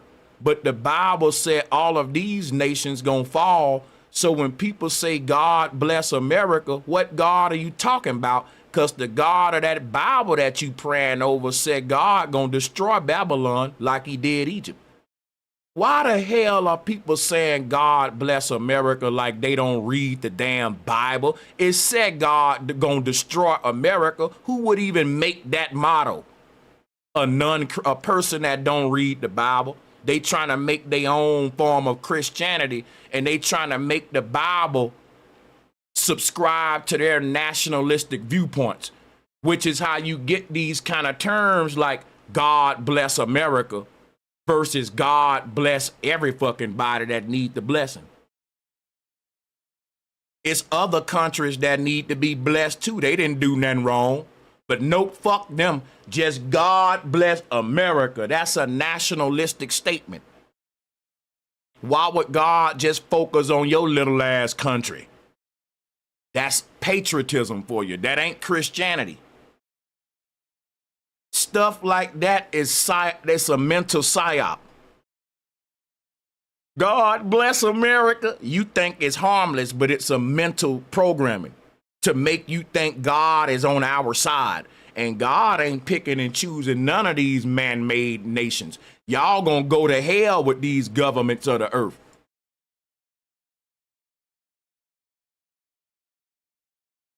Told you all of these nations gonna fall and ain't none gonna stand but God's chosen nation. And all of these nations are acting like they're God's chosen nation, but they know they gonna fall. The Bible said the beast know his time is limited. The beast is the network of world government systems that's oppressing the saints. The Bible said all these systems gonna fall. Don't put your hope in man, because his nation's gonna crumble like Egyptian, like Babylon. Why you patriotic? Why you got that flag up with your God bless America? Trump gonna make it great again. Nope, Trump ain't gonna be able to win against God. God says gonna crumble. And that's Trump's plan to help it crumble. They're gonna fulfill prophecy because it all ends with them creating the kingdom of Zion on earth and resurrecting the dead with Neuralink. Yeah. It says in Philippians 3:20, our citizenship is in heaven. So all of y'all patriotic Christians, you don't belong to heaven. You ain't no such thing as having dual citizenship, because that'll be serving two masters. Your God in heaven is requiring saints to do things that the earthly leaders don't want. The earthly leaders want us divided and conquered. The God in heaven want us loving each other. But who are y'all following the most? Y'all following the earthly kingdoms, which is why the white Christians are fucking racist and the black Christians are racist. They are Christian nationalists, and they are making sure that they follow their nation, but their nation mislead them away from what their God telling them, which is why they going to hell. Hey, shout out to Diva. Thank you, Diva, for the support. A real Christian isn't waiting for national revival. They're waiting for Christ's return, you damn hypocrites. Calling yourself a damn Christian and a Republican. You stupid, man. Stupid. How the hell you a Christian with a MAGA hat on and you waiting for America to be great again, but the Bible told you America gonna fall and Christ gonna come rapture up the saints in the clouds. So which one you waiting for? Christ to come destroy America and recruit you into his kingdom, or for Trump to make America great again? Because these two working against each other. That's why you can't be pro-white, pro-black, or a nationalist and still be a Christian. That's right. It's contrary. Nationalism says, make our nation great again. Christ says, deny yourself, take up your cross, follow me, and make your damn self great. Even if you got to poke out your eye if it's lusting. You need to save yourself by doing spiritual work, not by having national patriotism. It don't say that you're going to be great because some leader is going to make your particular nation great. It says you're going to become great as an individual despite what happened to America once you activate the spirit that God put in you, you damn hypocrite. That's right. How you standing up at a ballot box with the damn Holy Ghost in you? You look stupid. Talking about you full of the Holy Ghost, but you got a hat on that's asking a man to make you great again, like the spirit that dwells in you ain't great enough. That's right. Y'all are a mockery to the faith. I would never be a Christian. You look goofy. You look stupid. Make us great again, Trump, even though we full of the Holy Ghost and that spirit greater than Donald Trump. But this evil man, I'm going to go vote for a lesser evil, and that lesser evil going to make me great as a good Christian. Stupid. If Trump make America great again, I got to clap it up for him. He did something y'all Holy Ghost couldn't do, nigga. Long as you been full of the Holy Ghost and it took Trump to come make your ass great. Make me want to be a conservative, not a Christian.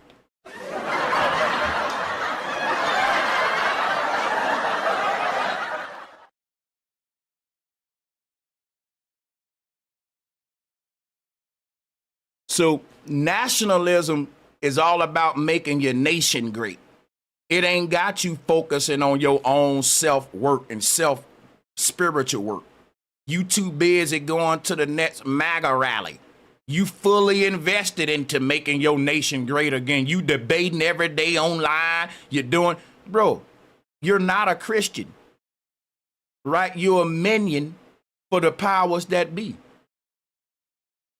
If your faith depends on your flag surviving, then your God is your country, not your creator. Jesus came to unify, not segregate. He broke every man-made barrier, racial, social, and national, showing that God's spirit transcends culture and bloodline. So in John chapter 4, 9 through 10, Jesus broke protocol, speaking to the Samaritan woman, destroying ethnic and religious walls, because the Jews weren't really friendly with the Samaritans at that time. And Jesus couldn't have identified as a Jew, else he would have said, you know what? My people don't fuck with y'all Samaritans. In Acts chapter 10, 34, 35, it say God is no respecter of persons. So why would he just bless America? You see what I'm saying? It said God accepts everyone who fears him and who accepts him. And then what's so crazy, these colonial people in America, they love to tell you how Christian became the biggest religion so quick and brag on it and tell you how Christians spread it across Asia, Africa, and Europe. And they don't know when they do that, they proven that the message wasn't bound to a particular nation. How you gonna brag the fact that Christianity is international, but then use Christianity to favor one nation above all the others that it's so-called spread it to? And all of those other Christians in those other lands ought to be linking hand in hand with every Christian in the world building your own nation. But all of the church is separated by their nationalities, which shows you they ain't Christians. They are patriots, y'all, which is why they going to hell. Christ wasn't a patriot. Christ didn't even acknowledge these damn man-made barriers. You barely ever heard him get into politics or nationalism type conversations. Pro this, pro that type shit. Christ spent his life bringing people together who was oppressed, building an army, showing them love, something that the powers that be ain't showing us. They ain't showing the white people love. They ain't showing black people love. They don't care nothing about us. We got to start caring about each other. But these people can work together of all colors and run the world. And it ain't that many of them. You know how many of us it is? Billions. But we won't work together. They got us competing with everybody in this capitalistic system. It's built to keep us divided and to keep them united, y'all. This whole system. The concept of a quote-unquote tribal God is pagan. The concept of a universal creator is indigenous. Our people never had individual tribal gods. That's some new shit that's a result of us being dumbed down after the Tower of Babel got knocked down. The Tower of Babel was knocked down by the colonial god, the god that liked to divide and conquer the indigenous people and take their land. When they talking about everyone was speaking one language, it's because before the Christians colonized the earth, everyone on earth had built a worldwide nation. No matter what land you in, we created a new language that was universal for every land.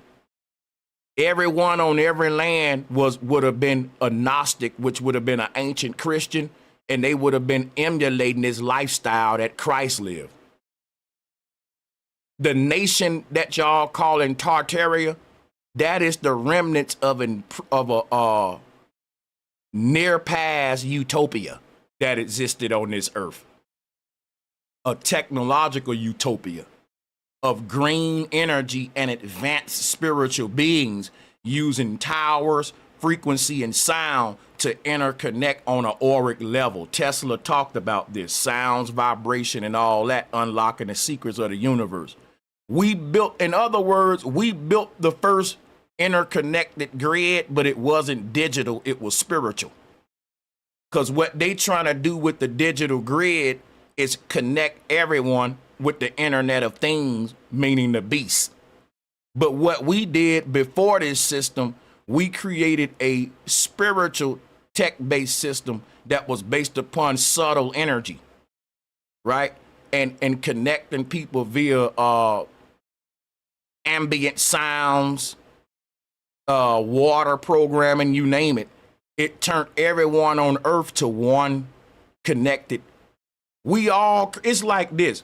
No matter where you at on the earth, if you grew up in hip hop culture, we can relate. We kind of like on the same frequency.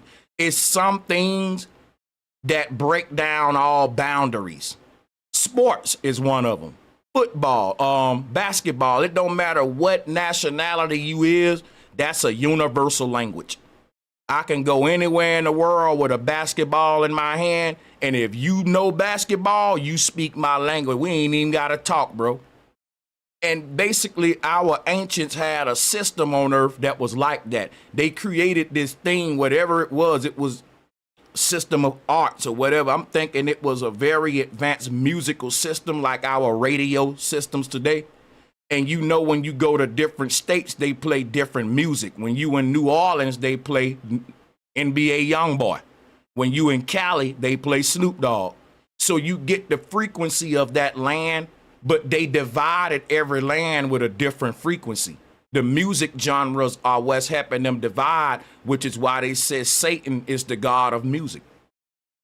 Our ancestors basically created this genre of music, and it was a universal genre. It didn't cater to black, white, Asian, or anything. They created this one music form that no matter where you was on earth, it connected all people, like hip hop.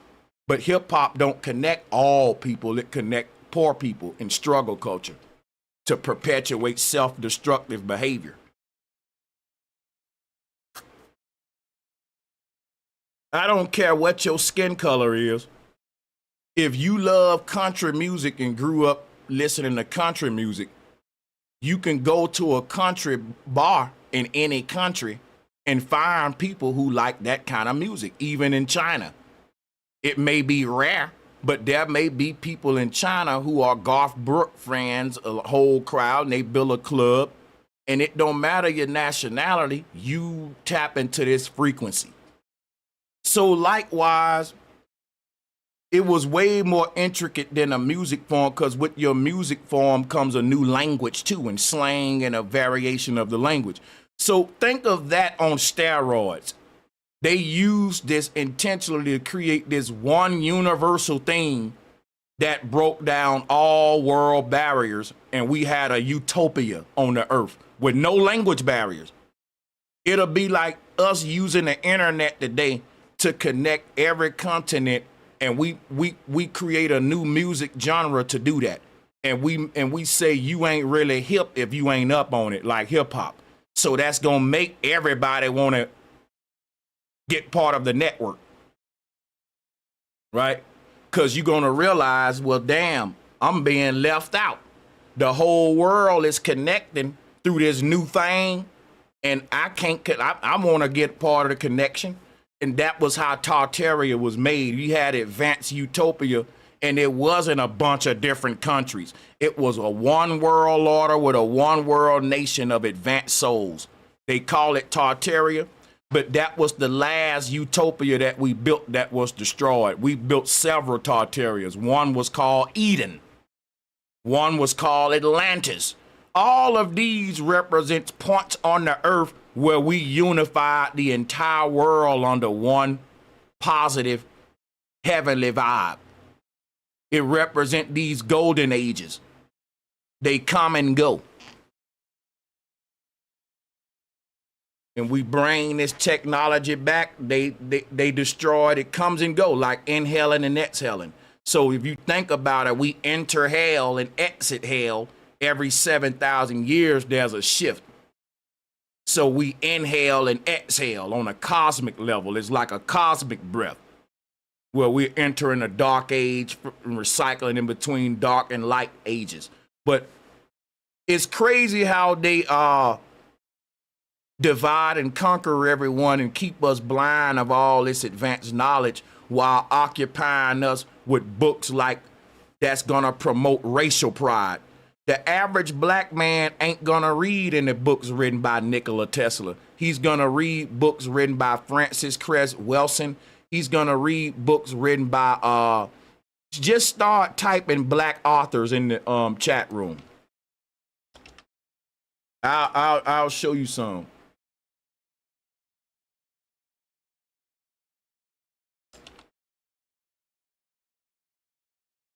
Type them in there, because most black folks gonna read books written by these authors that was being used in their time to promote the division, right?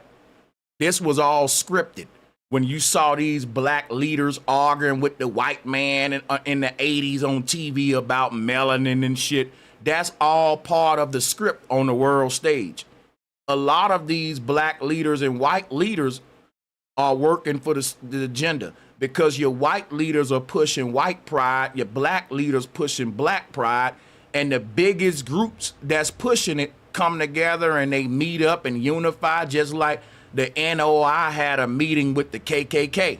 And I'm like, if y'all hate each other, how y'all meeting up, chilling together? That's like some United Nations type shit.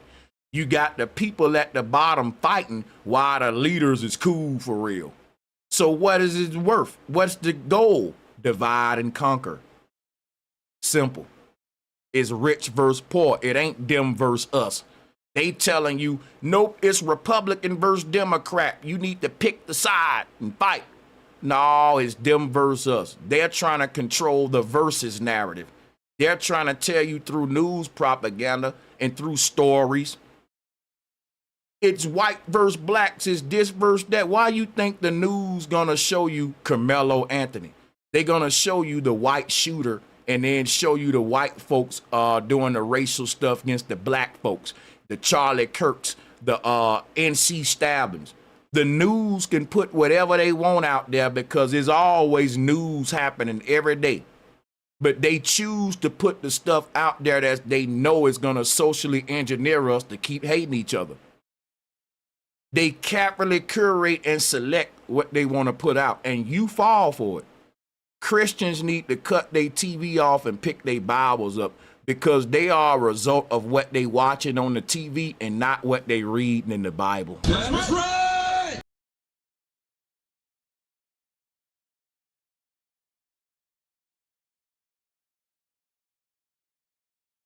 I'm gonna drop the link while I continue to build with y'all, just in case anybody got smoke or just want to interject.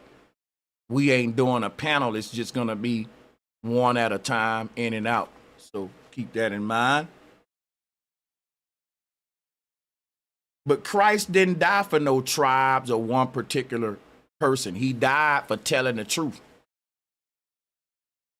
Simple.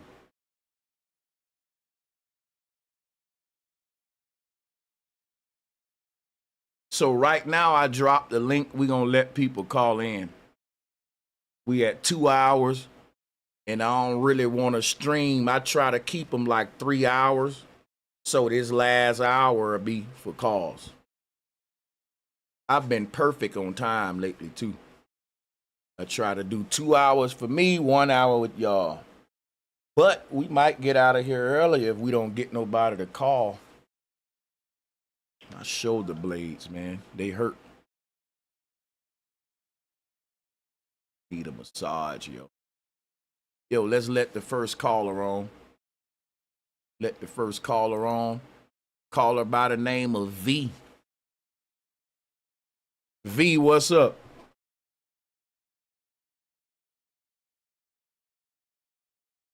Oh, okay. You got, thank you, sister, for joining, by the way. And if you got any interjections though, you just go right ahead. The link is out there, guys. Yeah, you can go ahead, sister, if you got something to talk to them about this topic.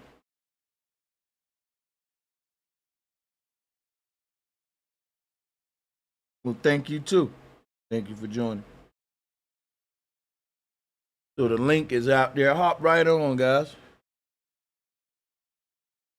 Hop right on. I know we got some Christians out there who liberal, conservative. I know we got some political Christians. I know y'all disagree with me. I know I got some pro-black Christians listening that's like, man, I don't rock with that. But you know my arguments. Yeah, my arguments are so spot on, though, that they ain't gonna come up, don't look like it, you know. I don't really leave a lot of room for debate when I come with my facts. And that's why my show don't really get a lot of smoke like others. But that's fine, because that's less work for me. But I've said all I had to say. Somebody said, I respect this take. Thank you. Thank you for respecting this take.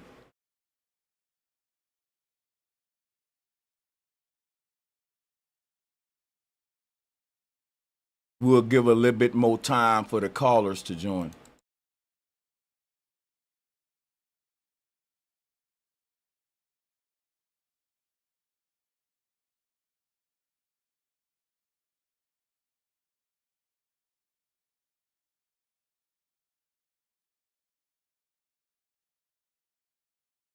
Well, no, you can't be a white nationalist and a Christian. No, you can't. You can't. Both of those would be a form of nationalism. You got white pride movements that want a white nation. You got black pride movements that want an all black nation. They're into nation building. But the Bible says that any nation built on earth gonna be destroyed, and that the only kingdom that stands forever is the heavenly kingdom. The Bible really, like, if you really think about what being a Christian is literally detaching from the world and attaching to the heavenly kingdom. Christians are so attached to this world that their worldly identity actually overshadow their spiritual one, which is why I'm doing this stream. And shout out to everyone that's supporting via Super Chat. Anthony Henderson, did I read yours? Who, if at all, rule you? Not just me, you too. And the you that I'm referring to is your body, not your soul. These people in power don't rule your soul. They don't own your soul. However, they do govern your flesh. That's right.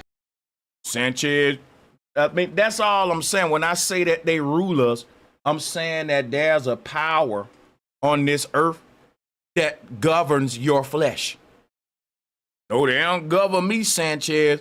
Go jaywalk. Go stand out in front of a store that don't want you there. They gonna make your body do what they want it to do.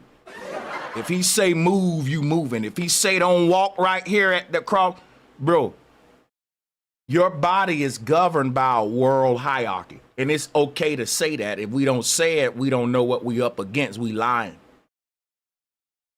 But I ain't saying they own your soul. That's you. K-Set Raps, thank you for the donation.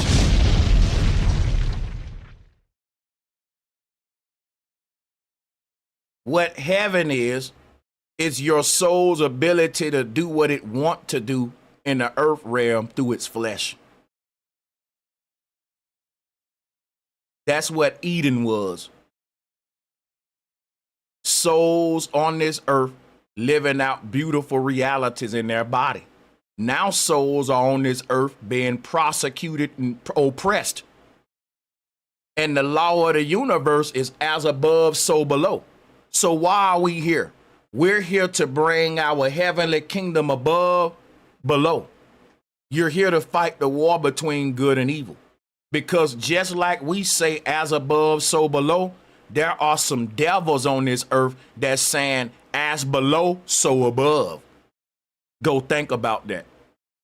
Everything is duality and polarity. Just like we're saying, as above, so below, you're speaking from the perspective of a fallen angel who know heaven is my home. And just like we got order in heaven, we're going to bring order on the earth. You are an angel of order, but you here to fight the spirits of chaos. That's the Armageddon war. And they're not saying as above, so below. They're saying so below, as above. They're saying as below, so above. Because they come from the pits. And they want to recreate hell up here. So there's this cosmic war going on between souls, between frequency, and it's like an army standoff. They pushing for territory, and the earth is where the standoff is taking place, where good meet evil.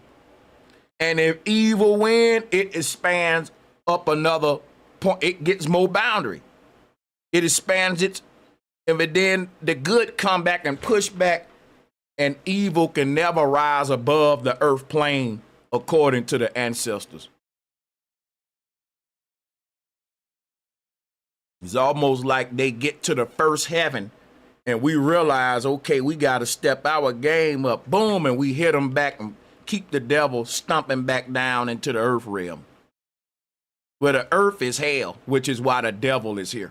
Remember that hell is the abode of the devil. And there's a reason why they told you the devil dwells on earth, because in ancient times, earth was considered hell or the underworld. Shout out to Jay Scaramella. Churchgoers would be the first to turn Jesus if he was around today. They would be the first to turn on him. You know they would. That's right. They'll be telling Jesus, you too damn kumbaya, man. I'm for my people. Shout out to Prophet 615. Thank you for the donation. Thank you, Prophet.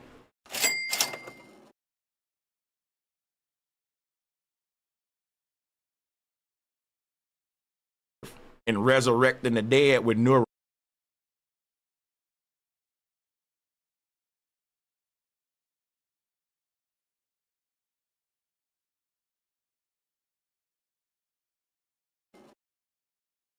Evil. Because just like we say as above, so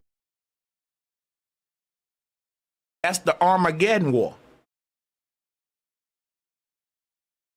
But yeah, you know, one thing we gotta realize, they say hell is beneath the earth. But let me show y'all something.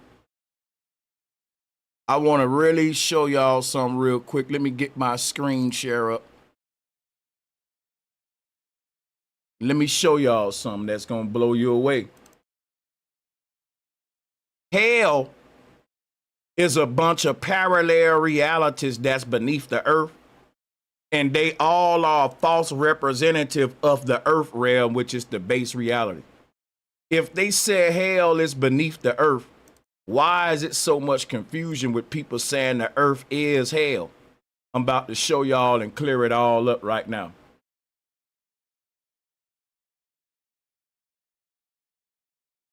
Screen share. All right. Here is Earth, right? Let me show y'all where Earth is at. Earth is right here. Is at the top of the pyramid. We keep saying we're in Earth, but we're not in Earth. We're in a reflection of Earth, or what I call a Earth-like simulation that's beneath the Earth. Y'all see this?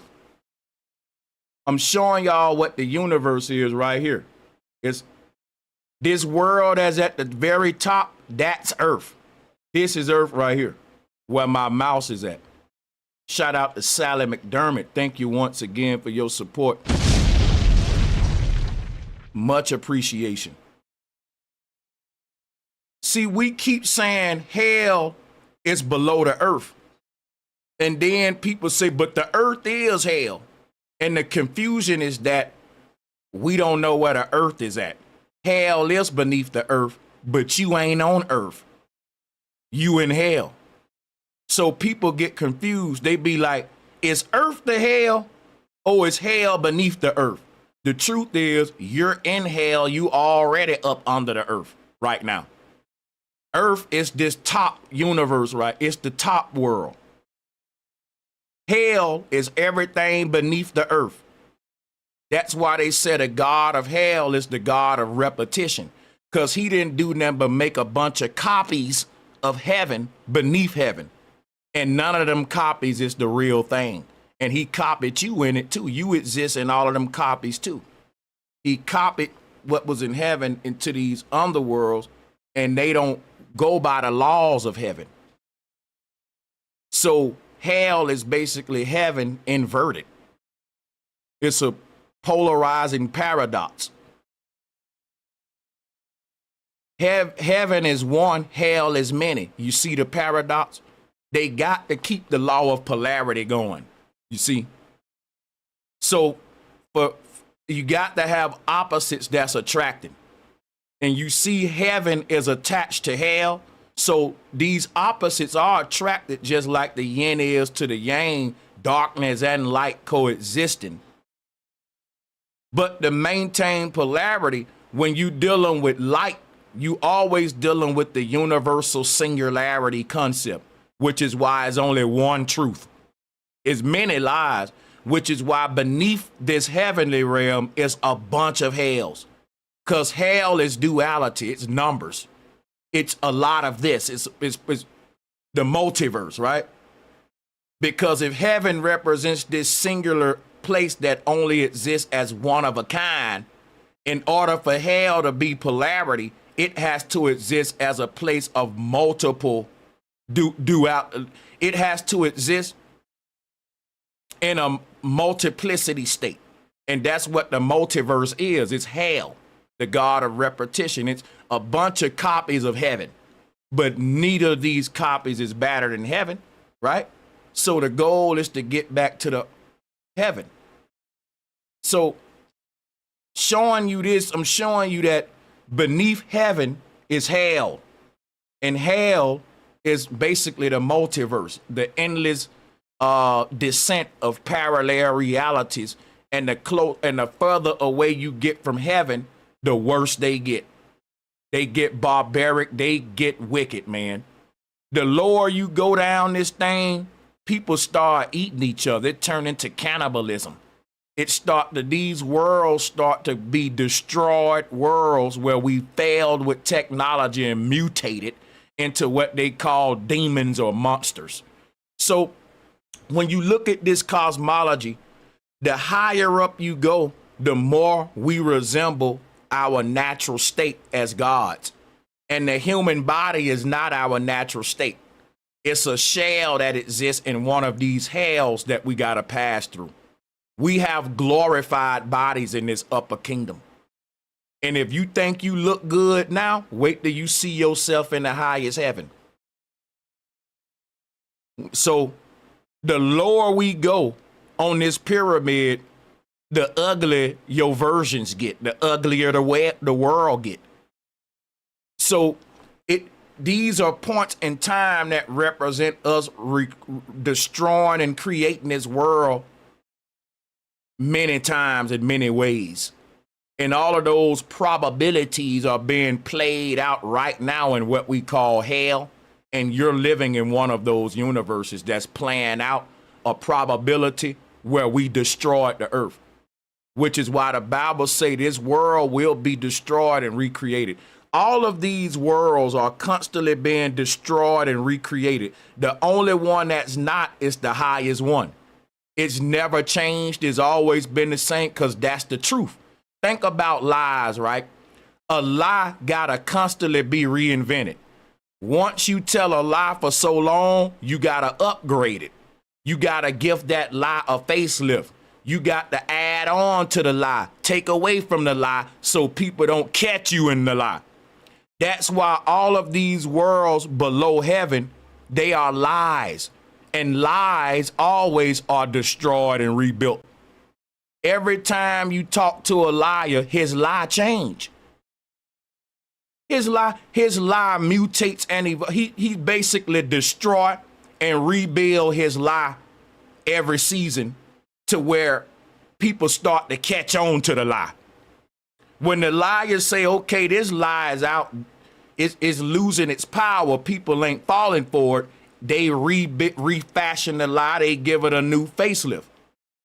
And they got to keep doing that. But you don't got to do that with the truth. You don't never got to even touch the truth. Just leave it alone. But with that lie, you're going to have a lot of maintenance going on. Lies require a lot of maintenance, man. So in these underworlds, they got to constantly destroy and rebuild because they're built on lies. Whereas this higher realm is built on the truth. It don't never got to be edited at all. You don't got to do nothing to the truth. You don't got to add or take away. So that's the thing that's going on in the universe. You got this highest realm that's never changed. It's always been heaven, always will be. And beneath that are worlds of change that they never the same because they got to keep changing a lie. These are the lies that's told by the deceiver. And every time the humans in those worlds start to wake up, they have to refashion them in a new way, like they're doing now in this age of Aquarius. Shout out to my next caller, Jay Santos, man. Let me turn the mic over to you. Welcome back. Thank you for joining.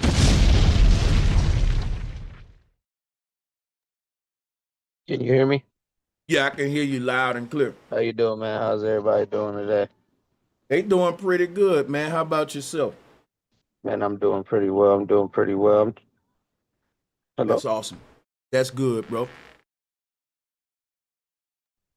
Can you hear me?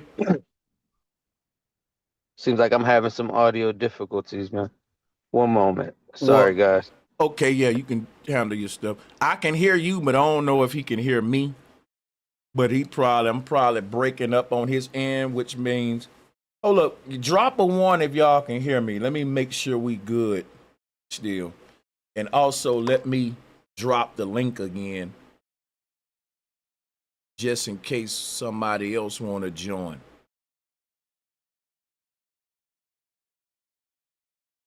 You can't be pro-black, pro-white, or a nationalist and be a Christian. You got to pick one. And if I'm wrong, come tell me how. I'll shut up. It's your turn to talk. I've been talking 2 hours, and I got the flow open for people now that's going to talk to me and let me know where y'all stand. And even if you think I'm wrong, I know you don't think I'm 100% wrong. Can't be all the way wrong. But if you think I am, still click the link. We want to hear from everybody. I encourage smoke because I like to even stuff out and not be an echo chamber. But, you know, if it don't come, then people can see at least I tried and that, you know, I do that. That's something that's one of my sales pitch of why you need to come to Bro Sanchez, because I give the people a voice, even my haters, even the people that disagree with me. That's my little sales pitch. Why you should sub up and rock with my content. Because at the end of all my shows, if I got time, I do let the people participate, come up and do all that. And I'm consistent with it. There have been times where I say I'm going to stop doing it, but I realize it can work if done professionally, organized, and we still giving the people my 2 hours of energy, because y'all here for me at the end of the day. But salutes to y'all, man. I got Santos back. I think he ready. I'm going to shut up. All right, man, I hope you guys can hear me, man. Sorry, man. I'm in the car and I was trying to do the whole Bluetooth thing at the same time. Yeah, we can hear you. Okay, so man, I honestly, man, I think you have to be pro-human, man. I think I agree with what you were saying. I don't know how to say it without sounding disrespectful, but I just think if you just pro-human, that's the best way. That's what Christ was teaching if we talking about Christianity, man. Yeah. Or pro-truth, I see where you're going with it, yeah. Yeah, it's hard to kind of, I feel like a lot of the times me being me not being black or white, sometimes it's hard to hard to digest the message, you know, when they put that pro word in front of it, because it's like, you know, I wanna agree and I'm here for it and I agree with everything, but once you put that, well, you know, it's for this race, it's like You know, it kind of diverts anybody else from trying to get behind it, even though the cause has meaning and it has, you know, it'll affect, but Right. because you put that pro word in front of There it, you you go. know, people don't want to stand behind it. It's like when pro-blacks have a movement that's based upon them making it out of oppression, but they be like, don't no other groups help us? Well, all of the other groups need help too, and they asking people to help them. So each group is Word, saying, word. they saying like be pro-white, be pro this. How about all of the pro groups that's looking for help say that we are pro people, we pro for the people? Because then your group won't be limited to just the people who are oppressed in it. It opens up the door for all these oppressed groups to work together and empower each other versus stay divided and conquered, suffering in their own little corners.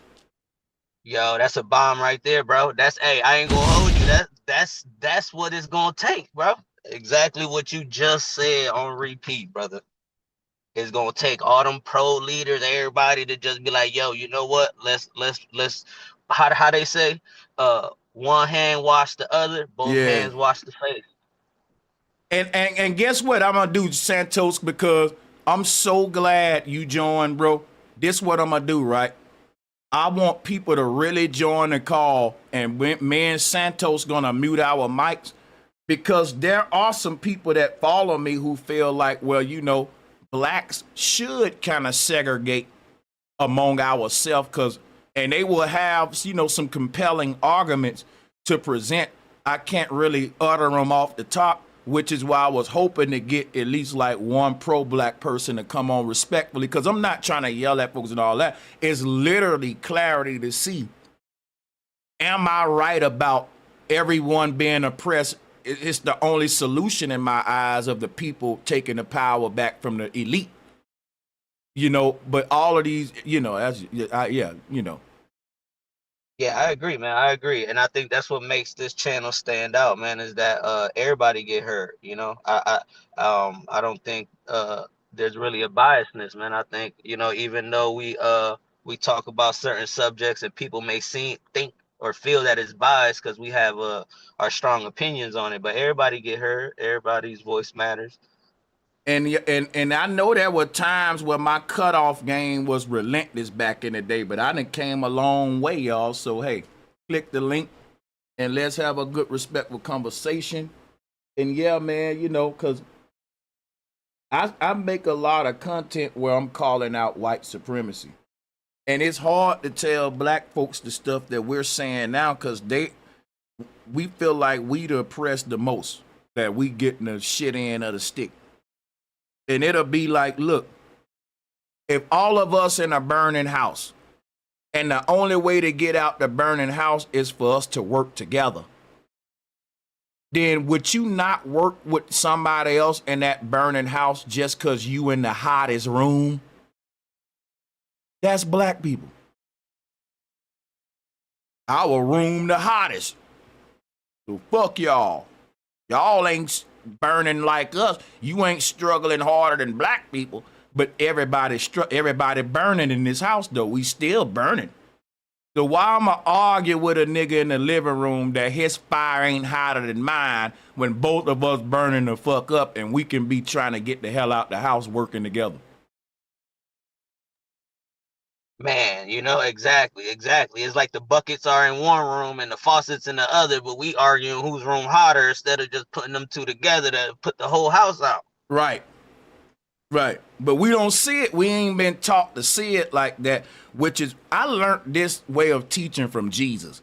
You speak in parable, you tell a story that can, because I have a vision in my head, and then I just tell it in that parable, and it comes out like that, like with this burning house thing.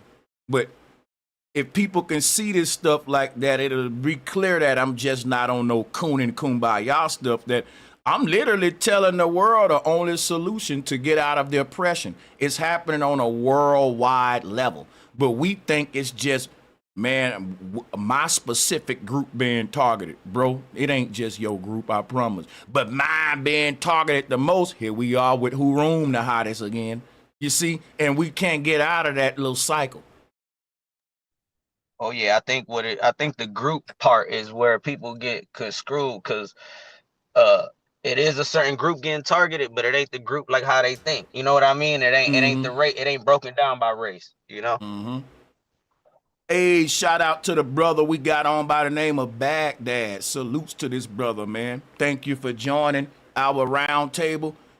I be saying I'm gonna do rotate the callers, but it always worked better with round tables over here. Peace, y'all. Yeah, peace and love. You can interject at any point. I'm yielding the floor. The respect. I'm actually, I'm the brother Michael Murray. Michael Murray, appreciate you for joining, man. I gotta mod you up. I appreciate, I'm learning everything in respect to the chat. Everybody supporting the thing. As far as the topic go, I don't have my camera on as far as I can see you, but can you see me? Yeah, we can see you. Oh, okay. Well, I got a lot of things that I've been following you for a long time, and a lot of times when certain topics come up, I would think something, and you will say what I might say. And I say, wow, I'm not the only one. So that's what helped me gravitate to you and what you've been doing over the years. But as far as like being it's hard for me to understand how someone can be religious or spiritual and they join certain things and don't get to ask questions. It's like I believe you should have an answer for everything. If I'm gonna be involved, risking my life, my freedom, and if you got a criteria to follow, in architecture, you can't have a blueprint and then skip something. The building fall down, you feel bad, you want to take yourself out of here because people got hurt, and I don't see how too much consciousness could. I think people actually gotta get out of the consciousness to do certain things, and I don't think that's a safe place for a person, in life, because we could all be gone in this instant. And a lot of times we want to at least recover what our innocence is. So we want to have that whenever we doing anything. You got loved ones. We leave each other. If we angry, you're happy to see each other because you might not see each other again, whatever the conversation was. And I don't want to go all around the board, but just like the show the other day when the boy was saying, they were saying something how they was comparing him to Moses, something like that. And it was just crazy because even when Moses supposed to had lifted the staff, the first time to split the water, it didn't work. And it had to happen again. And they always got an excuse saying, okay, because people didn't believe him this much or believe that much. And it's always a scapegoat. And I don't really like that because you got a job, you do something, you get paid, right? And I think when we do things and we righteous, it's hard to be paid with the surety that you was appreciated. Unless a person tell you. And I don't see a lot of appreciation with government top down and the employment and stuff like that. And you tell somebody something, they make a decision off something you said, and it could hurt them if you didn't make a good way out for them. I had to fire a person because he gave the wrong information to someone.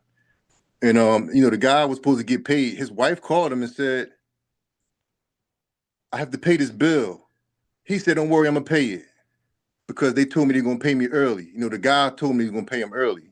So the wife didn't pay the bill. So meanwhile, anytime they get paid, my guy didn't pay the man.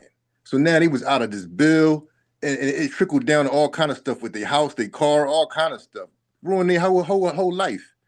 And he had to get fired. But if you don't follow certain protocol, people fall victim. A lot of soldiers, they come home and they need support.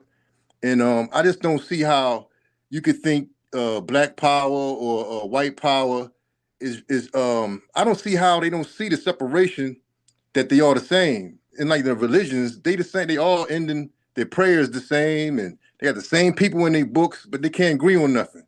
So I'm not really torn in between anything because I'm really solid with myself, and I really want to see what the rest of everybody else got to say about some things. And I'm a little nervous because I respect you, and I hear a lot of brothers, they be cooking, you know what I'm saying? I could tell that they've been thinking deeply about things, and I'm here to support and get some guidance at the same time, you know, because I think you never stop learning in the school of life. And you know, respect to y'all, salutes. Much respect for that. Oh yeah, appreciate that. Yeah, yeah. That's good stuff, I man. appreciate it. And shout out my brother Jake. Yeah, yeah. Love, respect, always. Talk, I fall back. Get to the brother. You know, somebody else Sanchez. got something to say. Yeah, actually too, I'm gonna also redrop the link and see if we can get somebody on too. Maybe we can get some smoke. But yeah, man, I ain't gonna lie, that's what's holding the world back. The pro movements. And the nationalists. Oh, can I say another thing? Yeah. About that, you know, I got a clothing line, right? And I got it's called Strong Roots, and I do a lot of my supporters, they buy it, right, for like vacations and a lot of different stuff. But long story short, I got a lot of white homies, you know what I'm saying? And they see me selling them, and they want them, and they like, can I buy it? And I say, yeah, because it's about your you know, your lineage, your friends, who you come from, your family. It's everybody should be able to have pride in their family. But it seems like everywhere we go, you know, the black man not able to have pride in himself. And then even if you overcome that, you see it prevalent amongst the land. And then even to the point where some men can't be proud at being a man. So you already know about this that's going on. I just wanted to, but I had to tell the brother, yeah, you could buy it, you know, because it's about you and your family, where you come from. You know, I don't think you should keep pride from people. You know, you know, I don't want to be too prideful because I think that could mess your character up. But you should be happy about things, your achievements and stuff like that. But you know, it's interesting how blind people, until something happened to them, they don't think about it. Yeah. I agree. Yeah. I think if a person look up, like if we actually break down what the word pride is, right? Let me go to etymology. Pride comes from the Middle English prede, Prede, and Old English praeto, and it means unreasonable self-esteem, which is why it was one of the deadly sins in the ancient world. Because self-esteem is you giving yourself esteem. But the reason a lot of spiritual people had a problem with that is because they inspire people. The word inspire means from the spirit. Like true esteems come from the inside out, not from the outside in. So a person may boost their self-esteem by looking at their skin color and saying, but I'm a black man, and that may give them this sense of pride, right? And that can be dangerous because if people find pride just in the surface of their skin color, then they won't do nothing else but just be black and feel good. And that's kind of like where we at, you know what I'm saying? So that's why it was a very like dangerous thing, because it's unreasonable. Think about it. If you work out every day and you say, I want to go to the NFL, and you score your first touchdown in a football game, you're going to be proud as hell. Why? You worked every day. You knew what it took to get there. But when you look at your skin color, what did it take for you to be black? Nothing. You didn't do, bro, that's easy as hell to just be black. So to have pride for that is unreasonable self-esteem, like most pride move. Like if a person say gay pride, bro, it's literally your sexual preference. Why would you be proud of that? It's just your sex. That's like saying, I like ketchup over mustard and I'm proud of it. Ketchup, pride. Like, okay, that's what you like, cool.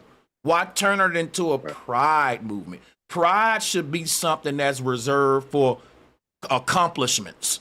Like that first touchdown, for example, you know. Accomplishment, yeah. Yeah, you take care of your family, and somebody say, "Oh, you take care of your family." It's like, what you talking about? Get out of here. Mm-hmm. Yeah, yeah, yeah. So, and Achievements. Yeah, I like that. I ain't nothing wrong. See, people say, well, black pride. I don't got nothing against it because I ain't got nothing against white pride. And I'm learning how to let people do them and evolve their way because it'll be wrong for me to kind of directly attack individuals. I was there. So what I'm saying is our spiritual awakening is going to start with us on a surface level, then it'll get deeper over time. And what I mean by that, you do start your spiritual awakening is part of being self-aware. And there are different layers of yourself. We tend to start with the first layer, which is my skin. So when I woke up, that's what I was. I was like a pro-black, pan-African, evolution, black people were first. Because when you waking up, you start on that first layer, and then it start getting. So now where I'm at now, I'm realizing, like, you know what, all of that was false, and it's so many layers of awakening, and people gotta go through their own layer. Like, I can't be mad at you for being at that layer, and I can't kick you in the butt and force you through it. You just got to learn and grow.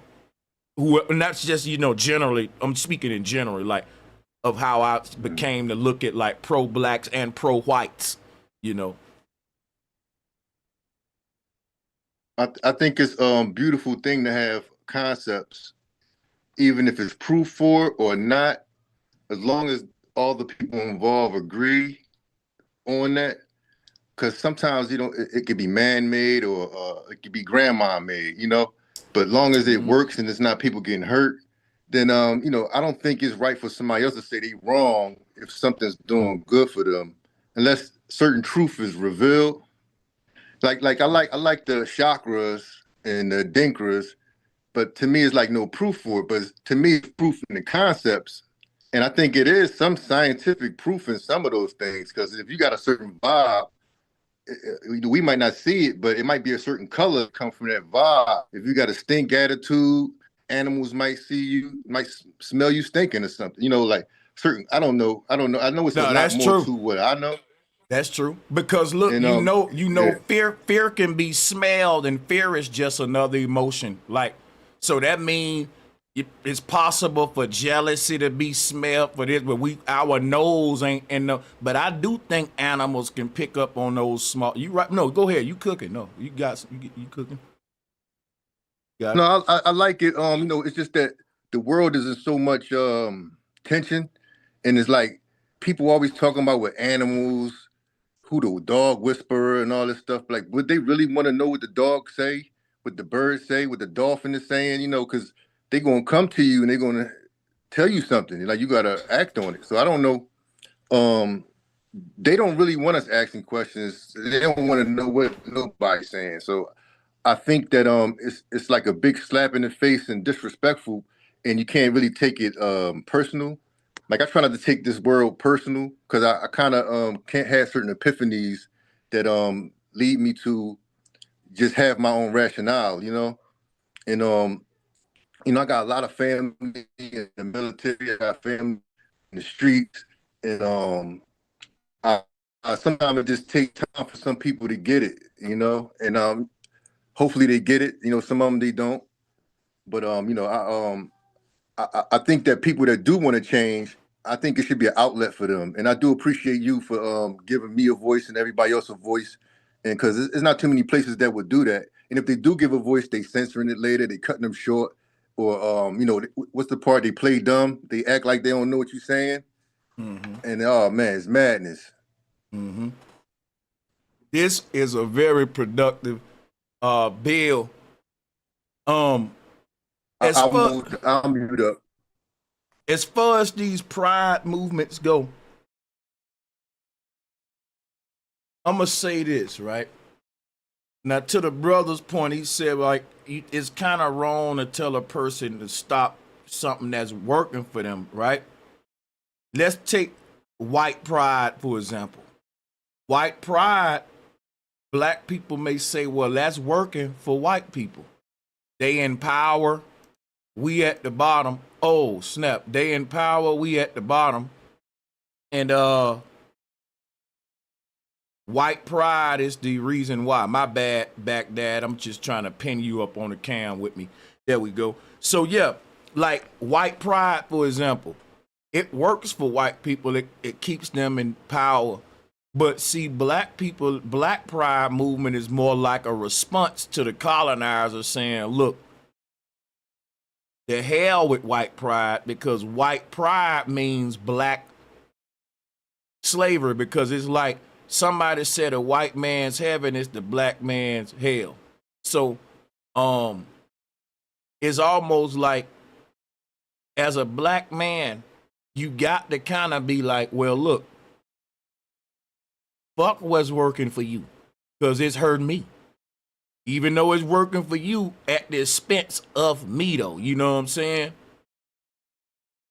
And that's kind of like what perpetuate both of these pride movements, because the black folks feel justified in having pride because the colonizer took what's mine, and I got to galvanize my people, and we got to respond.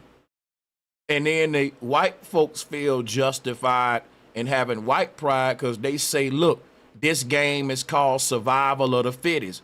It was a fight. We won. If you want your shit, come on, take it back. Let's go. Let's do it. You see? And that's where we at right now. You know, it's a crazy thing. It's a crazy time to be born, man, in the world. It's a crazy time to be born in the world. Because like Malcolm, I think he foresaw that powder keg explode in our time as far as the Civil War in America.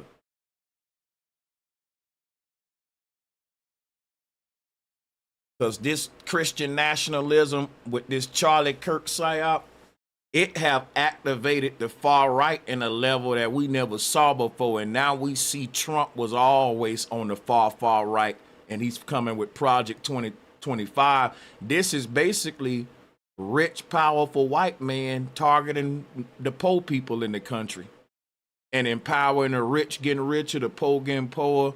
It's going to be a huge power shift in our generation that make us start to experience life from a third world perspective as Americans.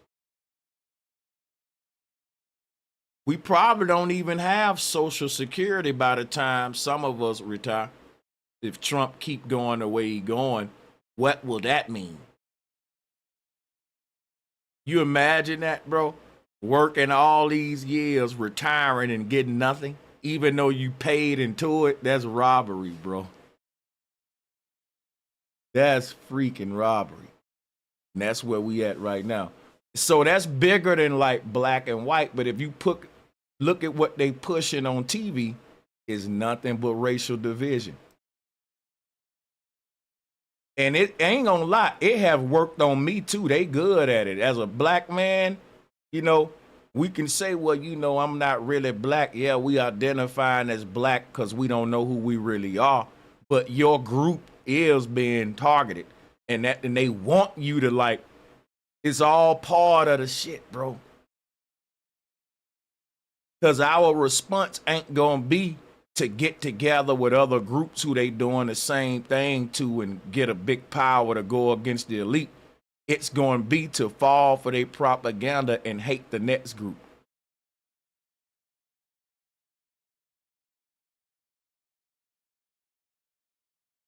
Shout out to the chat room, man.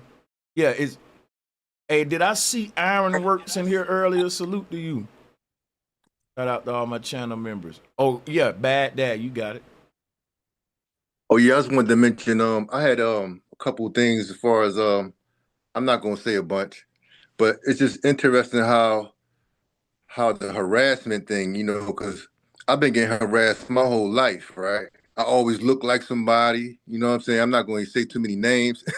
Believe me, they done came at me with it. These cops pull up on me and say, Dad, you look like Jesus. And I'm looking at them like, come on, man. People think I look like Malachi York. And I'm like, My boy telling me, yeah, you should go to Atlanta and see him, before that happened. I said, no, he should come to Philly and see me. Like, what I got to go out there for? He telling me all kind of stuff. Do you respect Malachi York?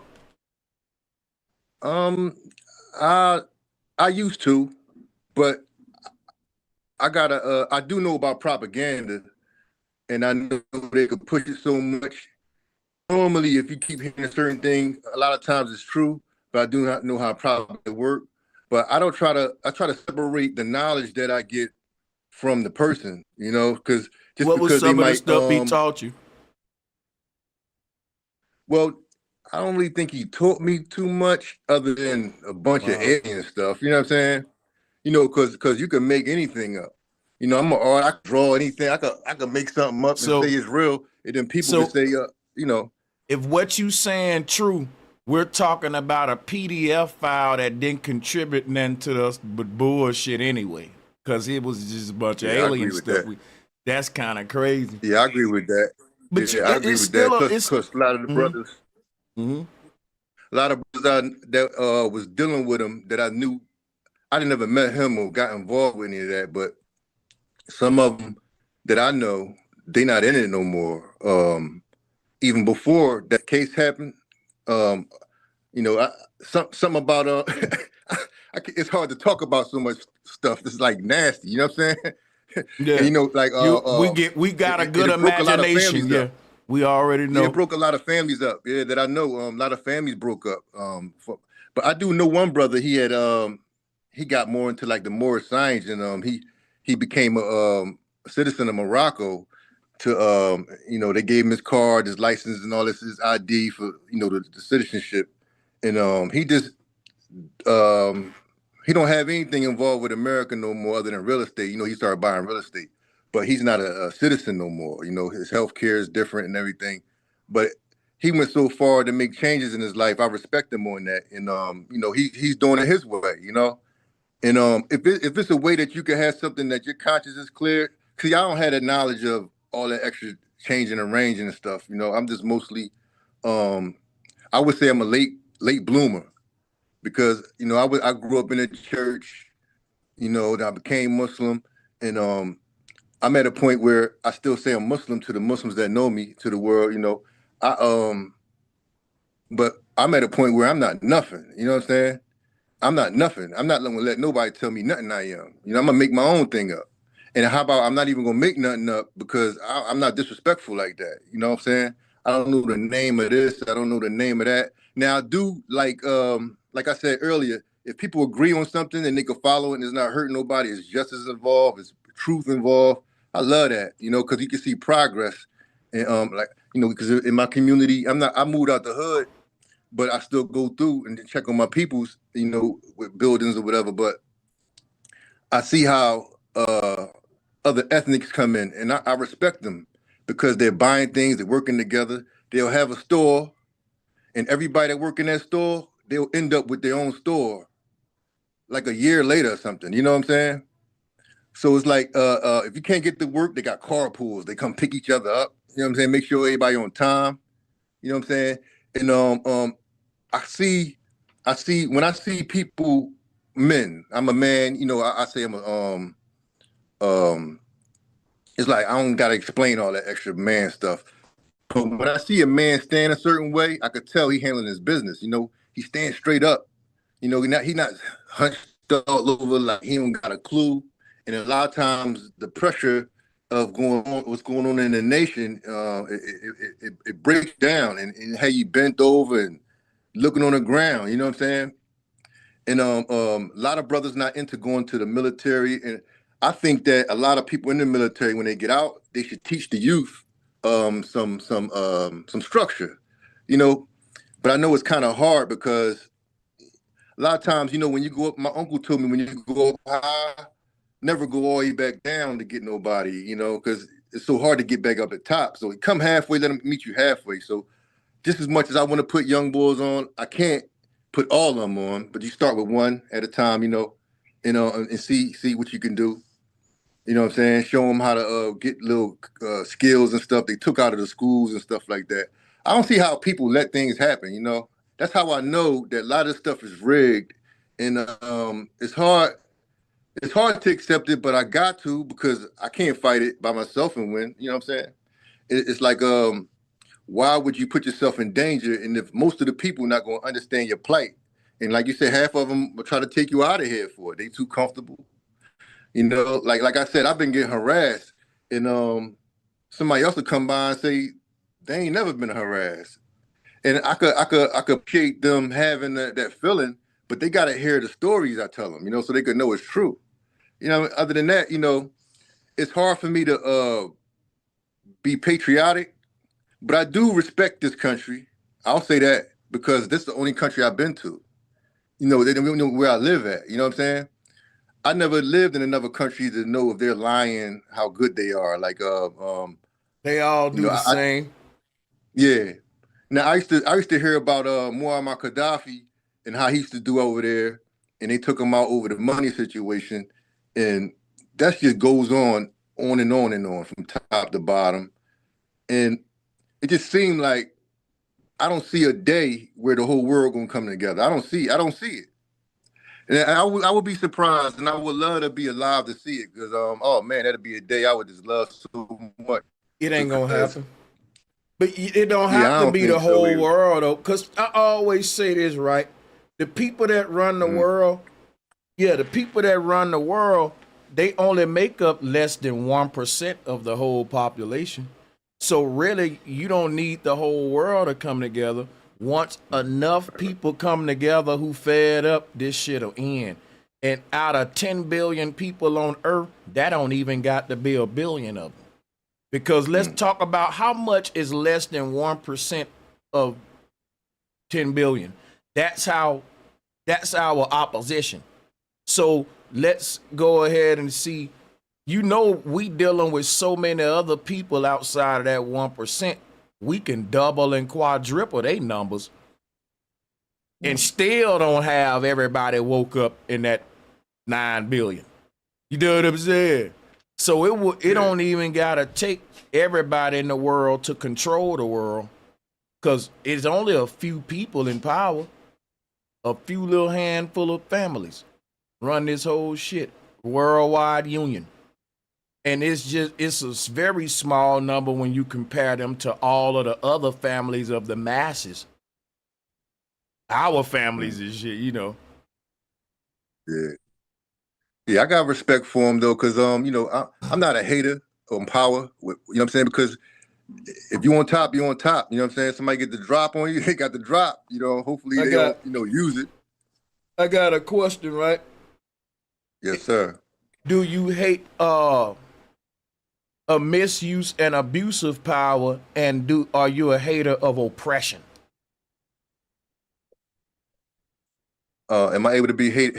Am I able to hate both of them? No, what we're saying, because you can't hate both of them, but I'm just saying, like, if you love power, and you gotta specify, like, well, I love power, but I don't like when people abuse their power. Like, for example, that's a good. Yeah, you see what I'm saying? So, because I think that what's happened, it becomes a form of tyranny and oppression. So, but if you say, look, I'm not a hater, man, it's part of the game, that's different, because a lot of folks may say, look, bro, this world ain't fair. It's capitalism. It's survival of the fittest. We fought them people. They won. They can do whatever they want to you. They can torture you. They can grape your daughters and your wives. And you may say, well, wait a minute, I don't like an abuse of power. Well, you really can't really control it once we open up the door for these power games. May the best man win, you know? Yeah. And God bless his soul. Hopefully his enemies show him mercy. But see, the way that this world set up, once we say, okay, I ain't hating, because you're saying, I don't mind this Hunger Games. This earth is a capitalistic game of monopoly, and if I lose, Sanchez, they got the right to hang me, torture me, and all that, right? You can have that ideology, which is kind of fair. If you saying, look, I'm a capitalist, Sanchez. I'm a black man. I like capitalism. I don't like what the white man did to us, but I like capitalism. I like being able to compete and fight other men for power. Therefore, I can't really be mad that the white man kind of got his foot on my neck, because I'm going to do it when I get some people under me. Or you can be a person that say, look, I don't even like this system. This is a crazy game. Fuck this. I don't want to play Monopoly. Let's play something else. And now you part of a group of people that's saying, look, we have a problem with the way we even go about our day-to-day operations as humans, and the world need a change on a spiritual level, because the systems we're creating on a physical level is a result of how we broken on a spiritual level. I'm going to show you how, right? If I had the power that these people got, I wouldn't use it to create systems of oppression, because I don't have a broken spirit like them. You see what I'm saying? So if you give me the power, I'm going to use it to make sure everyone is in an equal utopian-like state. So that's why I say to distribute power equally is to say we got to get rid of capitalism, because capitalism leaves the distribution of power up to a monopoly game. And we get up every day and work and make deals and see who get rich first, like a little game. And I'm saying, they don't play fair in this game of capitalism. It's loopholes and tricks and cheating and bailouts. And so fuck the game altogether is what I'm saying, that I don't even want to play this shit no more. Like if somebody was saying, because if they was saying, look, may the best man win, let's play capitalism and it's going to be a fair game, maybe I wouldn't mind playing you. If I think I'm stronger and I believe in myself as a man, look, come on, let's go play. But now that I know y'all cheating and shit, I don't want to play. Y'all rigging shit up. No, Yeah, I see what you're saying. Yeah, I definitely would like to have justice involved with it, because,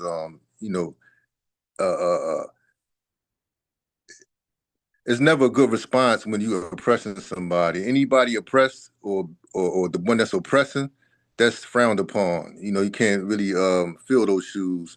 And a lot of people do, and I just look at the powers that be as, and I try not to get so mad at it, because I used to feel like I feel the world breathing and crying, and I had to like back up a little bit and just like ignore it, because if all those I read about that's so extinguished and big criteria of people, and you read about their decisions and stories, I look at it like, if they couldn't change the world, what I'm looking like I could do. So I just try to focus on what's in my royalty that I could deal with, without taking it personal, Damn, bro. That hurted my heart, bro. I'm going to tell you why.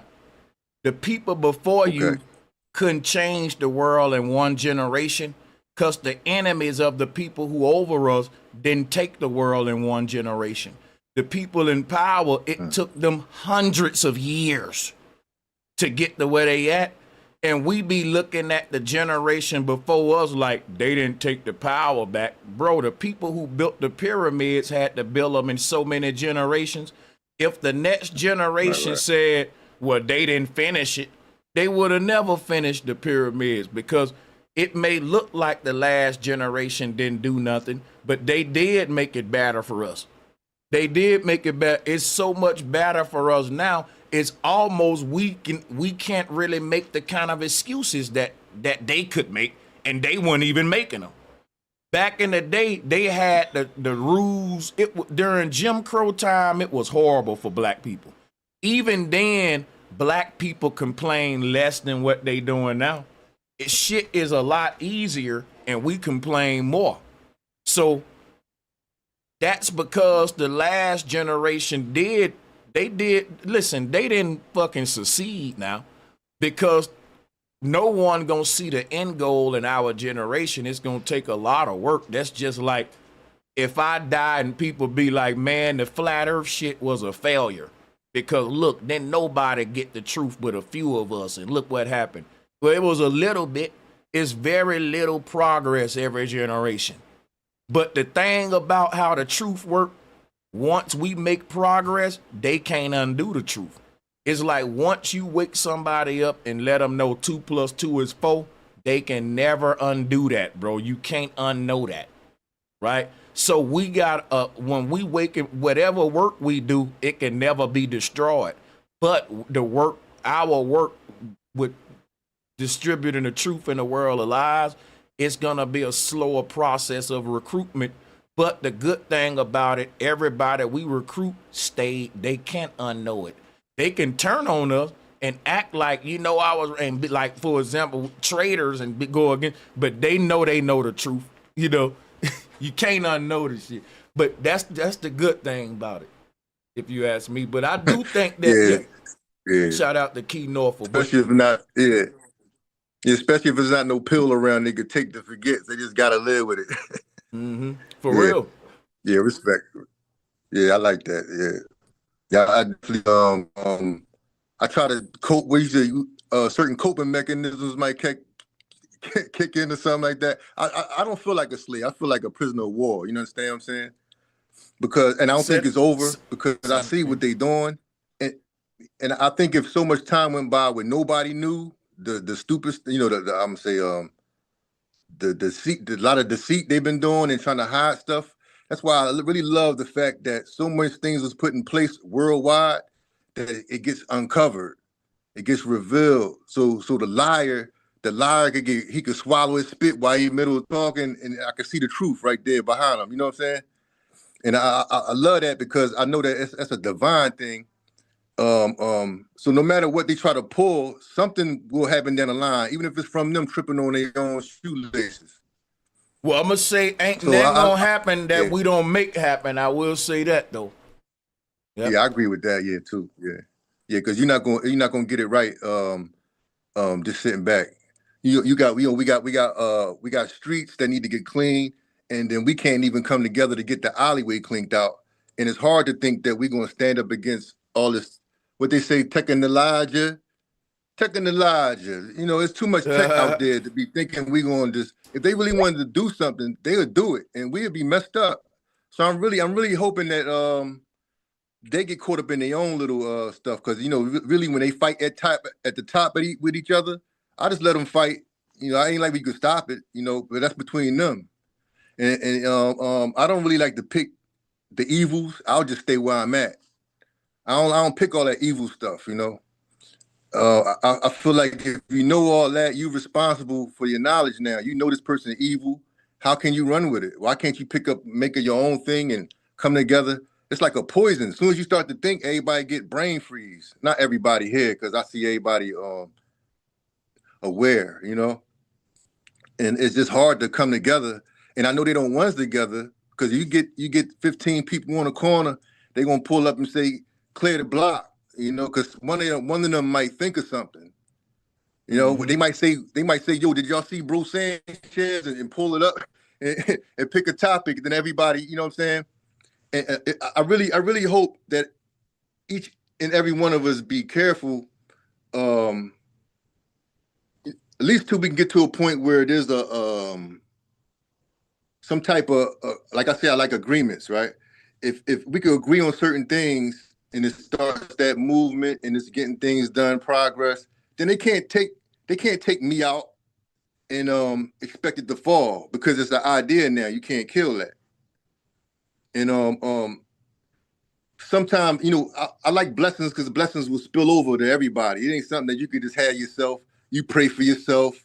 And, I like to pray for the world and, the people that need stuff, That's how I know that all this magic and all that stuff is corny. You know what I'm saying? It's for the birds, like the old heads say. Because everybody, all these artists and everybody, they asking for fame. They asking for, what they asking for?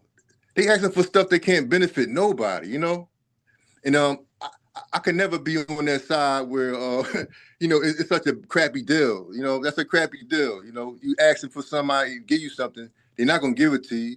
And I think a lot of these sellouts really be in the way because usually they're the ones that kick off the downfall, because somebody outside could always be trying to get in, but if somebody just let them in, it's hard to get away from sellouts and, the hypocrite people, you know what I'm saying? And I don't think we in position to be thinking we're going to take something back by force. We should just basically keep building. But when we build something, you got to protect it though, like like the Black Wall Streets and stuff like that. You know, a lot of tremendous things going on in different towns, and it wasn't protected, at least that I know. You know, they don't let a lot of information out. We don't know if they was fighting. We don't know. We don't really know. And just like a lot of white people, they some of them are concerned because a lot of their parents lied to them. You know, and they gotta feel upset about the situation too, to some degree. You know, it's just hard for me. My clothesline strong roots, and I name it that because I don't really have strong roots. It's hard for me to trace my lineage back, and I don't really want to use the system they got. They might be lying. I don't know if they want my blood for something. I'd be half paranoid of everything. This is John. They got 8-hour TV looking crazy. You know what I'm saying? So it's incumbent on me to just still research. You know, and I recently started interacting with Bruce Sanchez in the chat just recently, you know, because I've been sitting back. A lot of my money goes certain places, and I definitely got something coming your way, and I love your beats. And Hey, I thank think you. music bring a lot of people together. Yeah, that music bring people together, man. I'm You gonna know what I'm have a saying? beat. And I'm gonna have a beat showcase.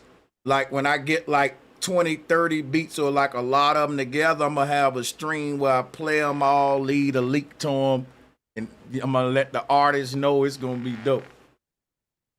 yeah, that's major. That's major. You know what I'm saying? And I think a lot of stuff. I think a lot of people should have an open mind though when they come, and a lot of them might not have heard things that you present as far as politics and you know, the flat earth and a lot of sciences and stuff like that. Cause I see it was one stream you had, the guy had he was showing how you could use a flame and magnets and it became a conductor like a Wi-Fi situation, you know, like a speaker. It was playing music through. I don't know if you remember that one. Yeah. It was playing One world, frequency. one hood. Shout out to One World, One Hood. Okay, one world, one hood. Yeah, yeah. Respect. When I saw that, it made me think when the burning bush supposed to have been talking to Moses, and I'm thinking, how do I know that wasn't let's say it was true, because I don't believe none of it, but I do appreciate a good story. And if it is, you could benefit off of it, then that's good too. I still receive the good from it. I'll do that all day. But who knows that you could trick somebody with some technology, and this is a strong person that everybody know and respect. And if he believes it so much, but you tricked them, and you go tell everybody something, you know, it just made me think about that. Like, it could have been anything in the bush talking to you. And all this technology we learning, you know, the Truman Show stuff, and year after year after year. But I don't know if we ever gonna find everything out, but long as I know what they telling me not true, I can still investigate for myself. You know, I don't gotta be wholeheartedly, because when I take it wholeheartedly, it makes me want to react to the point where it could become negative. You know, if somebody don't agree with you, then they're the devil, or they're trying to bring you down. You know what I'm saying? And I don't like the way the people will look at each other. You know, families disowning each other over who they voted for and stuff like that. I don't really like that. It's like if you can't talk about something, maybe I don't agree because you didn't explain it good enough, you know. And I don't think they prepared to even explain much because they don't know much. You know, they just pass it down. I used to be in church, and when they read something, they'll stop. They'll say, "All's in the paradise through by way of Jesus Christ." But he'll stop there and blow John. And I'm like, it say more. I'm reading, I'm sitting there waiting for him to say the rest. You know, those inspired by God, that's supposed to be like after it. And I'm like, he never got to that part. And I'm like, the simple things I never see in life, they want you to believe it. And I don't understand that. You know, I can't digest when something is so stupid, you know? I don't know. If I got questions, I can't receive it all the way. You know, if they don't answer it, how do you expect anybody in the congregation in any place? What I don't know, man. It's it just seemed like a blind following, you know? Like what's that word we say a lot? The cults and stuff like that. Yeah, man, I ain't with all that though, you know. Yeah, the And Indianapolis Colts, man. No, I'm just fucking with you, bro. I'm just fucking with yeah, right. Yeah, Nah, bro, you. yeah. cooking though. Yeah, Can't Bro, forget the cooking. 45 code, right? Salute. Respect, oh, respect. Hey, I like to salute to the boy, Hydrogen. I like to salute that brother, man. Yeah, yeah. yeah, salutes Respect. I'll fall back. Hydrogen for real though. Hey, Yeah, appreciate you I for think the joining. good brother, Key Norfolk was about to come in there. Respect. I'll fall Hey, back. respect, bro. Nah, you was cooking, man. I was just in agreement with you. And shout out to you, bro. Salute, much love and respect. And shout out to my brother, bro Sanchez. Salute, man. Salutes Um, to you. yeah, man. I think you said a lot of key things, man. And then when you was talking, it just, what was going through my mind was spiritual programming. You know, I like to show people how we're in assimilation through them being able to program programs that are programming the people. And what I mean by that is like when you saying about say this burning bush thing, I think that was a program. So now the programmer doesn't have to physically do anything no more. He set forth a program in place. So now that program is programming people who are going out to program more people. So I think if we stop giving them our light, giving them our soul, giving them our essence, then we'll stop shining light towards their and manifesting their destiny. We'll shine a light on their path for them to walk, and then we follow behind them, and we're not going to the destination that where we want to be or what's going to be the best place for us. So, I was in agreement with what you were saying, man. That's a big fact. Salute.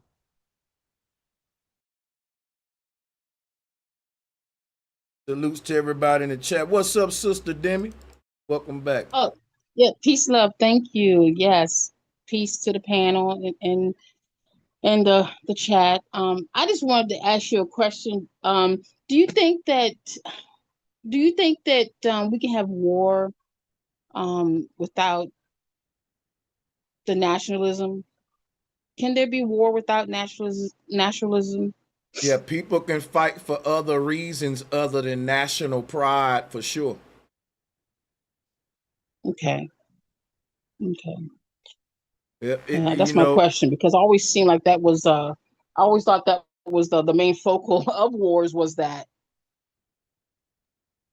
Since you asked that question, I want to ask everybody a question. When it comes to nationalism, do you all see that the nationalism from the different people, say for instance, like we have our people, and when I say our people, I'm not trying to make this a racial thing. It's just people with a good mind, a good heart, and good intentions.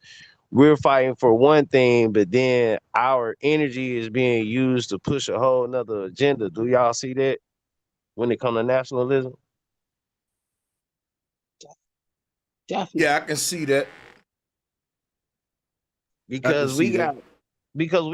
got crime in our communities and stuff. So it's like if we're voting for these politicians, they're telling us, yeah, don't you want the crime cleaned up in your community? And we're like, yeah, but then they're coming in and they're doing other things other than what they said because the crime not even affecting them in the first place, but they got us on the side of the fence with them voting or pushing our energy towards a certain agenda that's not benefiting us every time, and then we keep thinking that it's gonna work the next time. Well, let me get somebody else in here, and I think they leading us to a burning house with that.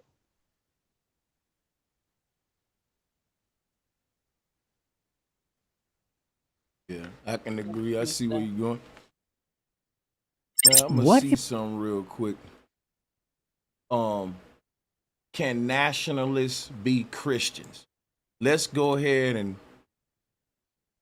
pull up some Christian nationalism arguing I points. will not be on Friday. Let's pull them up.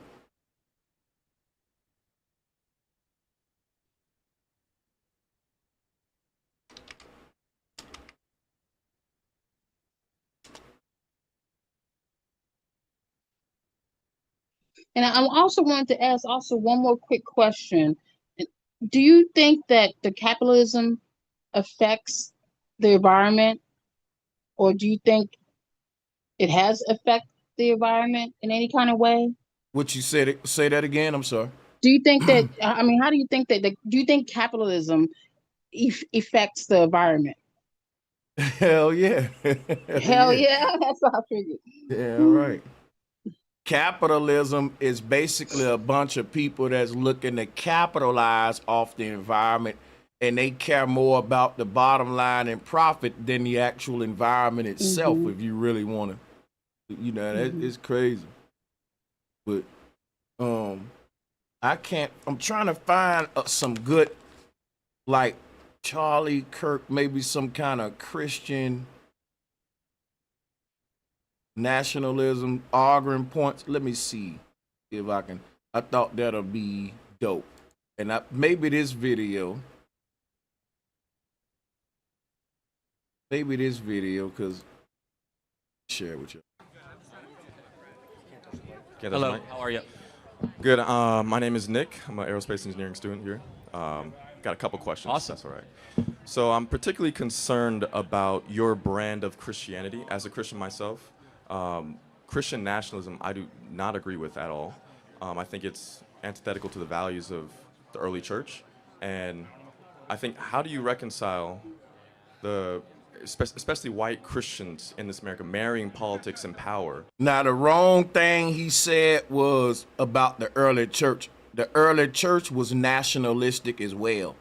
The early church, the nation was Rome, and it wasn't called a nation, it was called an empire. So the young man is really gonna win this debate, but that's that one little thing when he was saying it's antithetical to the ways of the old church. Actually, it's the continuance of the old church's ways in the Inquisition. But everything else he's right about how hypocritical it is for you to blend Christianity with nationalism. That's why I'm playing this video, because he killed Charlie Kirk in his debate. With their faith in this country. There's a lot there. I've never Faith in this country. Especially white Christians in this America marrying politics and power with their faith in this country. There's a lot there. I've never described myself as a Christian nationalist. So I'm a Christian and a nationalist, so I've never used those two And things. then right there, that and nationalist, where in the scriptures does a Christian... Well, thank you. Jeremiah 29:7. And that scripture been debunked. Demand the welfare of the nation that you are in, because your welfare is tied to your nation's welfare. So guess what, though? Demanding the welfare of the nation that you in, meaning you demanding the welfare of, think about it, the heavenly nation. Jesus is saying in the Bible, when you become a Christian, you part of a heavenly kingdom. But Charlie Kirk trying to make it like he demanding the welfare of America and Trumpism and patriotism. But the Bible is saying, look, demand the welfare of the nation you in. Your nation is the people you are in Christ with. So that would be the entire church. That would mean every Christian right now on earth, no matter where you at, you part of the same nation Charlie Kirk with. But Charlie Kirk ain't saying that. He's saying, nope, I'm a white man and I'm American pride. And God sanctioning this. But God don't respect any particular land or man. So my whole thing is like, his form of Christianity is a lie. And when you try to say, well, I'm a black nationalist and I'm a Christian, it's a lie for you too. You just can't be any kind of nationalist and a Christian, because you can't have pride for your skin color, for your fucking national flag over your allegiance to your spirituality and the heavenly kingdom. Which one is eternal and which one you gonna die? You gonna die. And all of your energy that you put toward your earthly identity is going to be in vain. You should have invested it in your spiritual identity. So when you people talk about, well, I identify as a Christian and a damn MAGA hat wearing conservative patriot, black or white, you're a hypocrite. You part of the synagogue of Satan. You got to choose one. Well, it said right here, right? Demand the welfare of your nation. So you saying you ain't part of Christ's nation. You part of the earthly American nation. I didn't say that. You did. The Bible said demand the welfare of your nation. You should be saying, yeah, my nation is every Christian around the world. My nation is the church. I'm with the nation of Israel and the saints. But you ain't saying that. You saying I'm with America. I'm with Donald Trump. You letting the Bible know when it says nation in that scripture, who you choosing. Why are you trying to bend that scripture to make it like the Bible told you to be loyal to your earthly nature when it told you to come up out of Egypt, which is America, which is Babylon? You know what the Bible's saying. The Bible is assuming that you identifying as with the Christian nation and not the damn red, white, and blue. The Bible is assuming that every Christian is like Christ, which don't give a damn what nation a person is. They want everybody to win. And they ain't loyal to no land. Christ was a nomad. He went everywhere doing good. America don't do that. It go everywhere starting war, taking people shit. So how are you trying to mix the two together?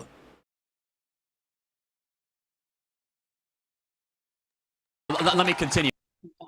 Yeah. Yeah, that's oh, my bad. Yeah, no, go ahead. No, Yeah, no, that's a good point, because that's what show you that this thing backwards. That's what show you, the synagogue of Satan is hiding in plain sight. And that, thank you so much, man, because that's what I was saying. You just made it sound so much clearer what I was trying to say. I appreciate that, because that's what I was talking about. We have black nationalists and we have white nationalists. Like, they're voting for the same thing at the same time under nationalism, but then when it comes to and they'll always scream that it's a mentality, it's a culture. So Charlie Kirk teaching that at the same time, that make them a hypocrite. You can't have both. You got to have one.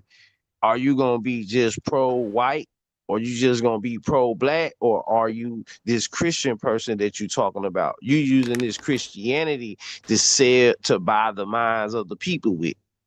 You using that as currency to buy our minds, to get us to think that we following you under that. But then the whole time you got a whole nother agenda.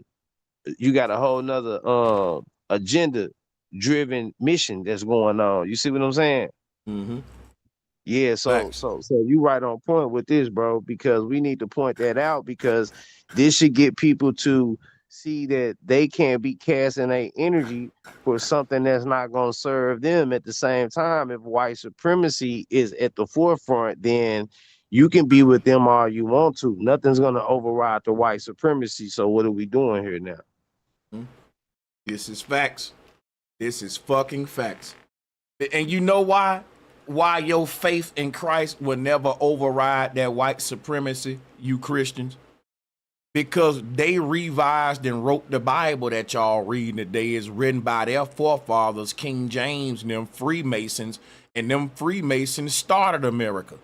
And America is a big ass cult, because the people who pick up that Bible, they are automatically saying God promised the world to the Jews in America. Real talk, because if you read the Bible, it's ending with America and Israel taking over the damn world with Neuralink and all that. Just read the book of Revelation. I'm not making this up. All right. And it says that America gonna be falling and Babylon gonna start falling. And it said that the devil ain't gonna wanna fall easily. So it's gonna damn near take the whole, it talk about a time of tribulations when America about to fall. Because you see what Israel doing, they getting desperate. They want to police us more. They bringing the National Guard in. When a country start to fall, the first thing it do is turn on its own citizens. Because it can no longer get profit from the outside world. It's closing in on them. All of your allies turning their backs on you. Now you got to become a damn dictatorship and start extracting resources right from your people. You got to start cutting Social Security and shit to make ends meet. You got to start. Mm-hmm. No, go ahead.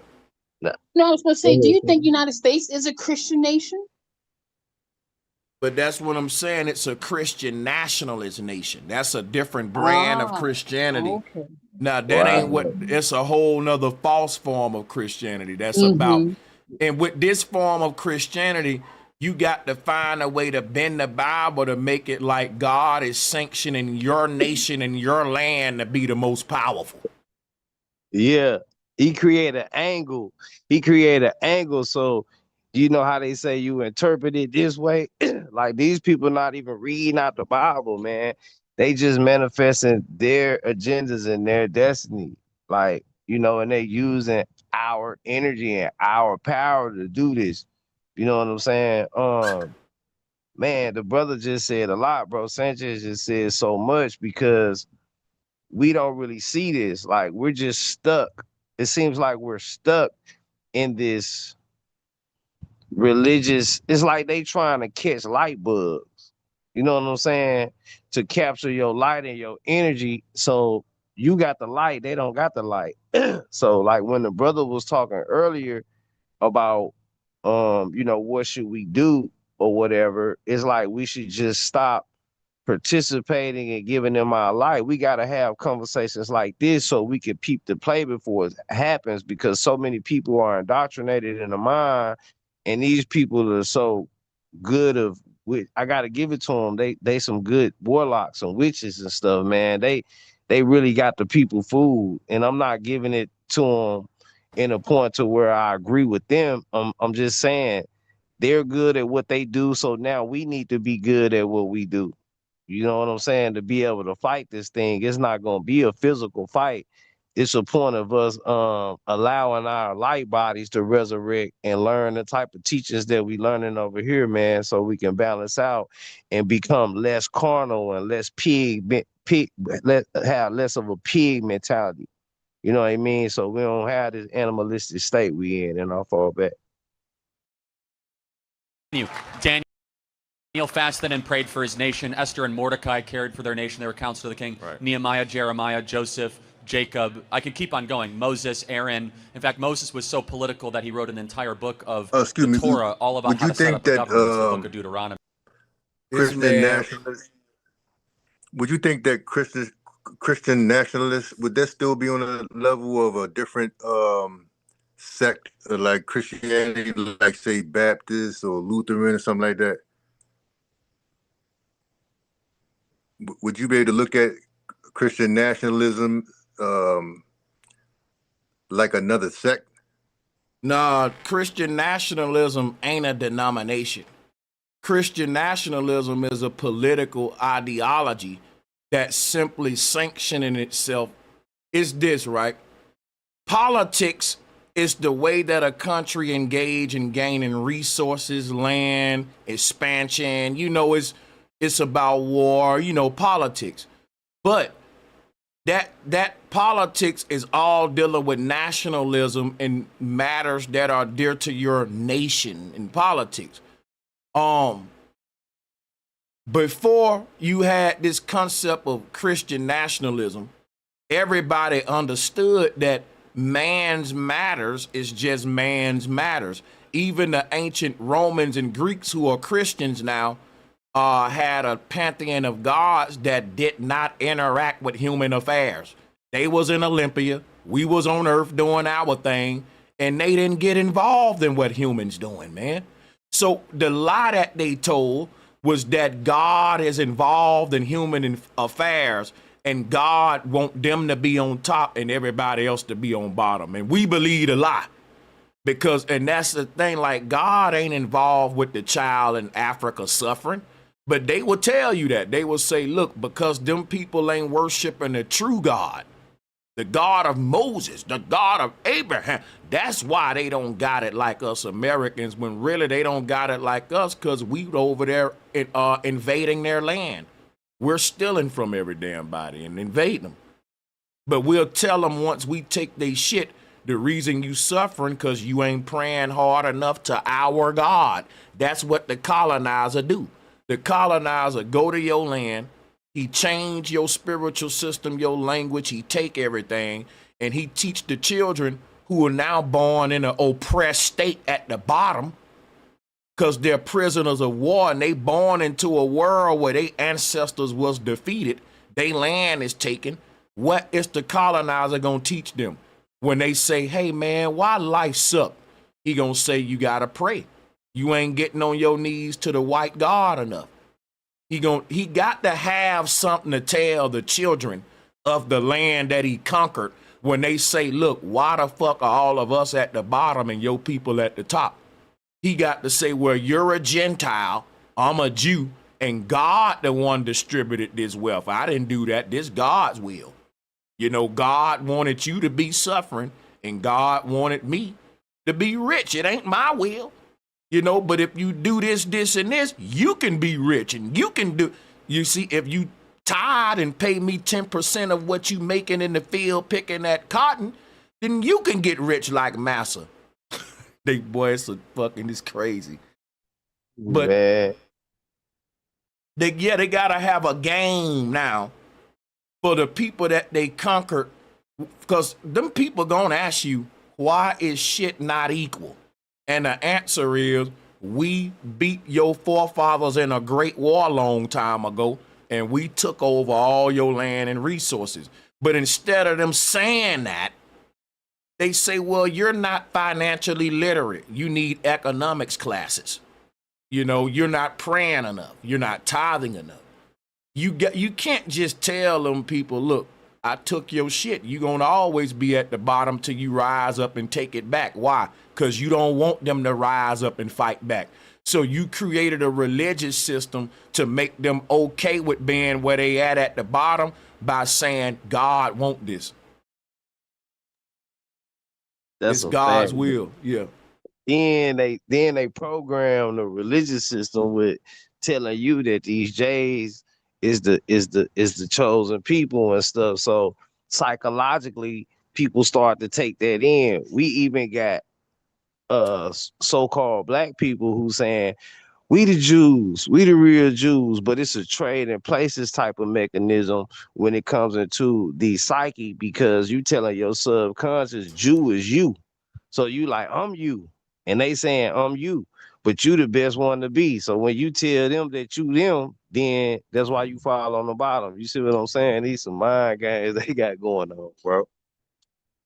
And you know, the thing is, they think they the Jews because when they read the Bible, the story of the Jews, they say, well, we mostly identify with this, you know, when they think of black folks struggle and all that. You know, that's another reason too they adopt that identity. But yeah, it's crazy, man. We got 500 people watching the show. Do y'all want us to keep going with the live stream? Hit the super chat, hit the Cash App, drop a 1, hit the like. Appreciate y'all for being here. So, in fact, do Bible y'all is think that God, when you say God bless America, do y'all think that's religious or patriotic or both, or even one nation under God? Is both, and my whole beef is that you can't mix them both. They gotta pick one. But see, the devil's trick is to make you think that it's God's plan for your country to go to other people's land and just take shit. You wouldn't do it if they didn't sanction it by God. Think about it. Mm-hmm. How do you get a bunch of good people as Americans to go along with the evil agenda of the people at the top? You can't really educate them on why y'all fighting and what y'all doing overseas. And they got it written out in the Bible that their whole plan is sanctioned by the God of this country. So don't nobody want to go, because think about this. It says in the Bible, everything that's going to happen now that's happening is prophesied in the Bible. So when people see the evil taking place, they just going to say, well, that's God's will. It's in the Bible. It's supposed to happen. And ain't nobody gonna do nothing about it. So the people that wrote the Bible, it was the biggest psychological operation, because they said, look, we're gonna write out our plan in this book, but we ain't gonna say it's our plan. We're gonna say it's God's will. And that way, it don't matter if people like it or don't like it, they gotta respect it because it's God's will. So they gotta sit back and just watch it unfold and not get in the way of it. That's genius. People ain't gonna stand up to the world powers because they think everything that's happening is literally God's will and that it ain't what we gonna do about it. It's even written in the Bible. See, I know this shit written in the Bible, but not because it's God's will, but because it's their will and they think they damn God. So you can stop it whenever you ready, but people will never be ready to go to war with God's will. But the moment they realize this shit ain't the will of God, they'll challenge it. That's facts, bro. And by people thinking that it's God's will, I think that if people could understand more of that, it's a trick, but people so sold on, their religious beliefs through tradition. And then when you really get down to it, a lot of these people are interpreting the Bible the way they want it to be interpreted. It's not even the real words of the Bible, really what the words mean. When you do the breakdown of the words to try to see what the true meaning is, it's always them throwing a curveball. It's like they like, no, this what it meant or whatever. You see what I'm saying? So that's really curving the mind of the people, because the people driven by just upholding God's word. It's making them think that they in a situation for a reason, when these people don't put the program or the script down for their people to come to keep following this script. This is why everything was written. You know what I mean? And I think this got a lot to do with them being able to control the flow of the system and being able to reset things, upon the times that they chose to.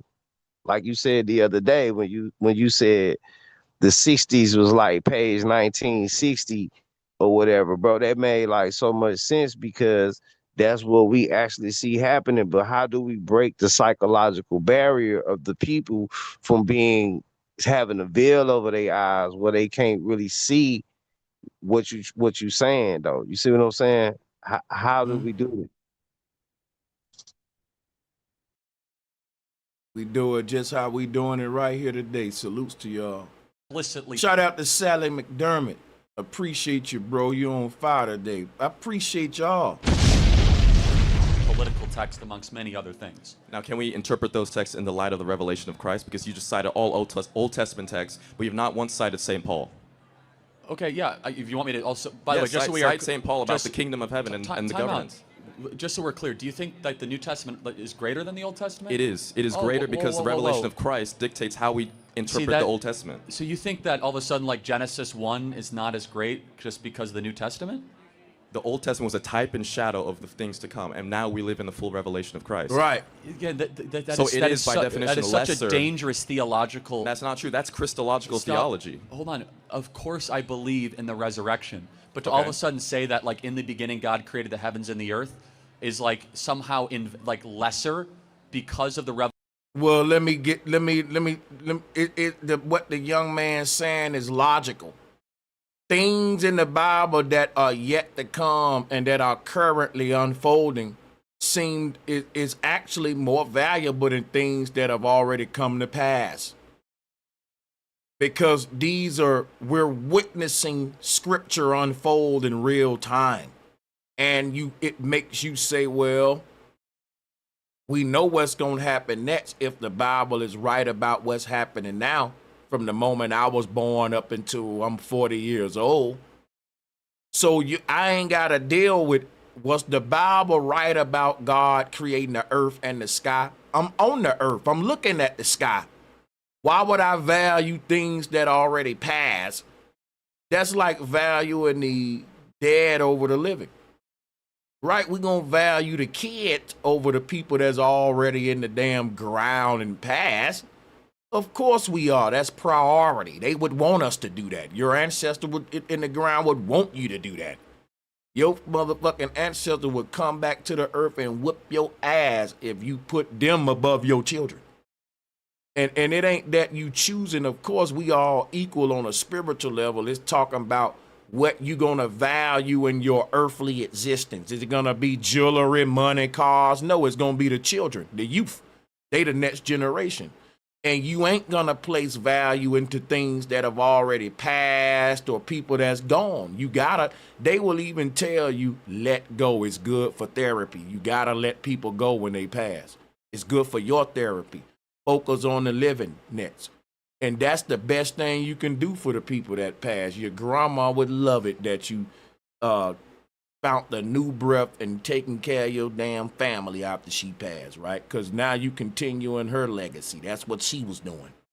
But that's what I'm saying about how he losing this debate, because yeah, man, like things that have already passed, I mean, whoop-de-doo in my young thug motherfucking voice. Whoop-de-doo, okay? So I'm just saying, yeah, brother, of course people gonna value the scriptures that they are living in right now. Like the Bible are speaking about things that we're seeing right now. People are gonna be way more interested in that than, hey man, let's go back and talk about let there be light. Like, come on, bro, this just being dumb on purpose. Revelation in the New Testament, Christ even said, I did not come to abolish the law of the prophets, I came to fulfill the law. In fact, he said all the laws of the prophet hang on. And Christ wasn't talking about the law of the land. What the hell is he talking about, bro? The laws of the prophets ain't got nothing to do with the law of the Caesars and the land, which is, you know, I already reviewed this video, so I don't know why I'm going through it again. But yeah, I'm gonna just go ahead and I got to actually get out of here. I'm at my 4-hour mark. But yeah, to the panel, I'm gonna let y'all, you know, close out. Everybody, take y'all time, you know, closing out for sure. Well, I don't know, Brother Sanchez, you think it's appropriate that a political leader speak their faith, or you think they're just doing it just for the vote? It's all to control the people, to make the people think that they're buying into the same faith that they giving you. So if I'm giving you some indoctrination and giving you some shit that's gonna allow me to control you, I don't want you to know that. So I'm gonna act like the thing that I'm giving you, I'm using it too. So it'll be like a dude that's poisoning your drink, Demi. He's slipping you a Quaalude, right? He trying to, you in the club, you set your drink down, right? When you drink your drink, what is he gonna do? He gonna pick his up and drink it too to show you, hey, ain't nothing wrong with these drinks. I'm drinking mine too, right? So he's got to act like, hey, I'm taking it too. So to make you comfortable with drinking yours, but something is in yours though. So that's the thing about the people in power. When they read the Bible, they know the truth that they controlling what's happening on earth, and it ain't God in control, it's them playing God. So when everybody else read the Bible, they don't know that. They see everything unfolding, and they're like, man, the Bible is real because prophecy playing out. But they don't know that the Bible is just a list of plans that these people, forefathers, left for them to carry out on everybody. So that's why it's coming true. But yeah, it's pastors that got $1 million churches. They don't believe in the Bible, but they got to act like it so their congregation do. Most of the people that's getting rich in these religions, they don't believe the shit they teaching. T.D. Jakes and all these people, they are part of fraternities and organizations that teach you the truth about these symbols and parables at a certain rank, you know. But right, the Bible ain't coming true because it's prophecy. It's coming true because it's planning. If I know the United States plan book for the next 100 years because rich people plan into the future, If I know their plans for the next 50 years, I can tell you what's going to happen, and it's going to happen. So when we think that the Bible is prophecy, the will of God is just the will of all of their forefathers passed down. When somebody die, they leave a will, and they telling you what to do in that will, right? So if your forefathers say, here go my will, give my family all of my wealth, but this is what they got to do when they get the wealth. The people that inherited the wealth of the world, the Bible is a handbook to let them know what to do with the wealth and how to stay in power.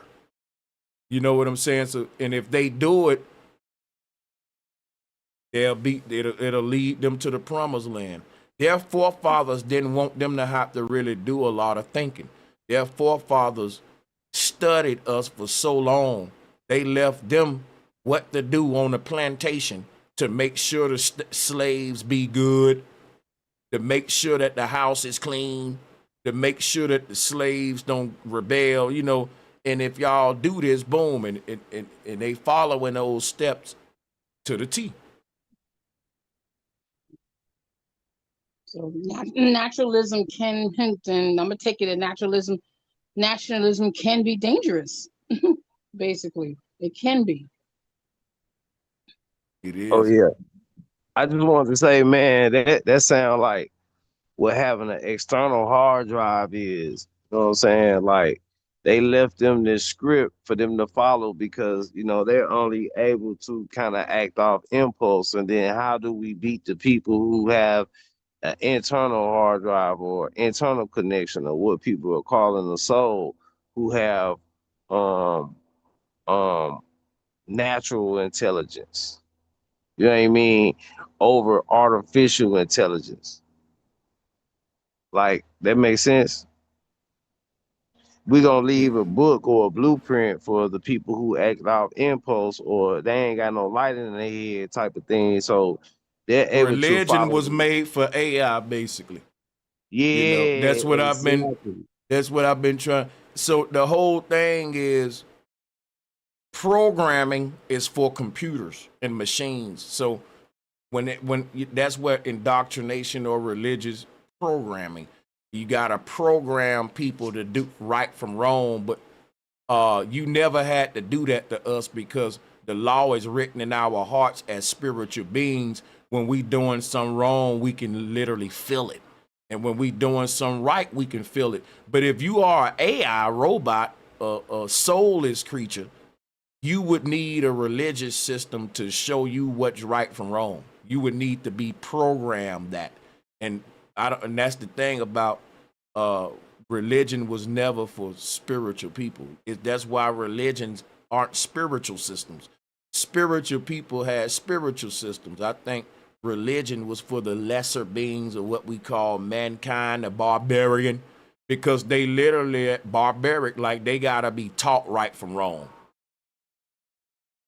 You know, but salutes to y'all. I'm gonna shut this one down. This was big facts, man. And that's the thing about Charlie Kirk. He one of those barbarians too. You know, him and his people who all think like him. But I'm gonna end on that note, man. I gotta get up out of here and get me something to eat real quick. But I appreciate y'all so much for joining. It was a dope, real talk. Peace and love to y'all. Peace and love. Love. Yep.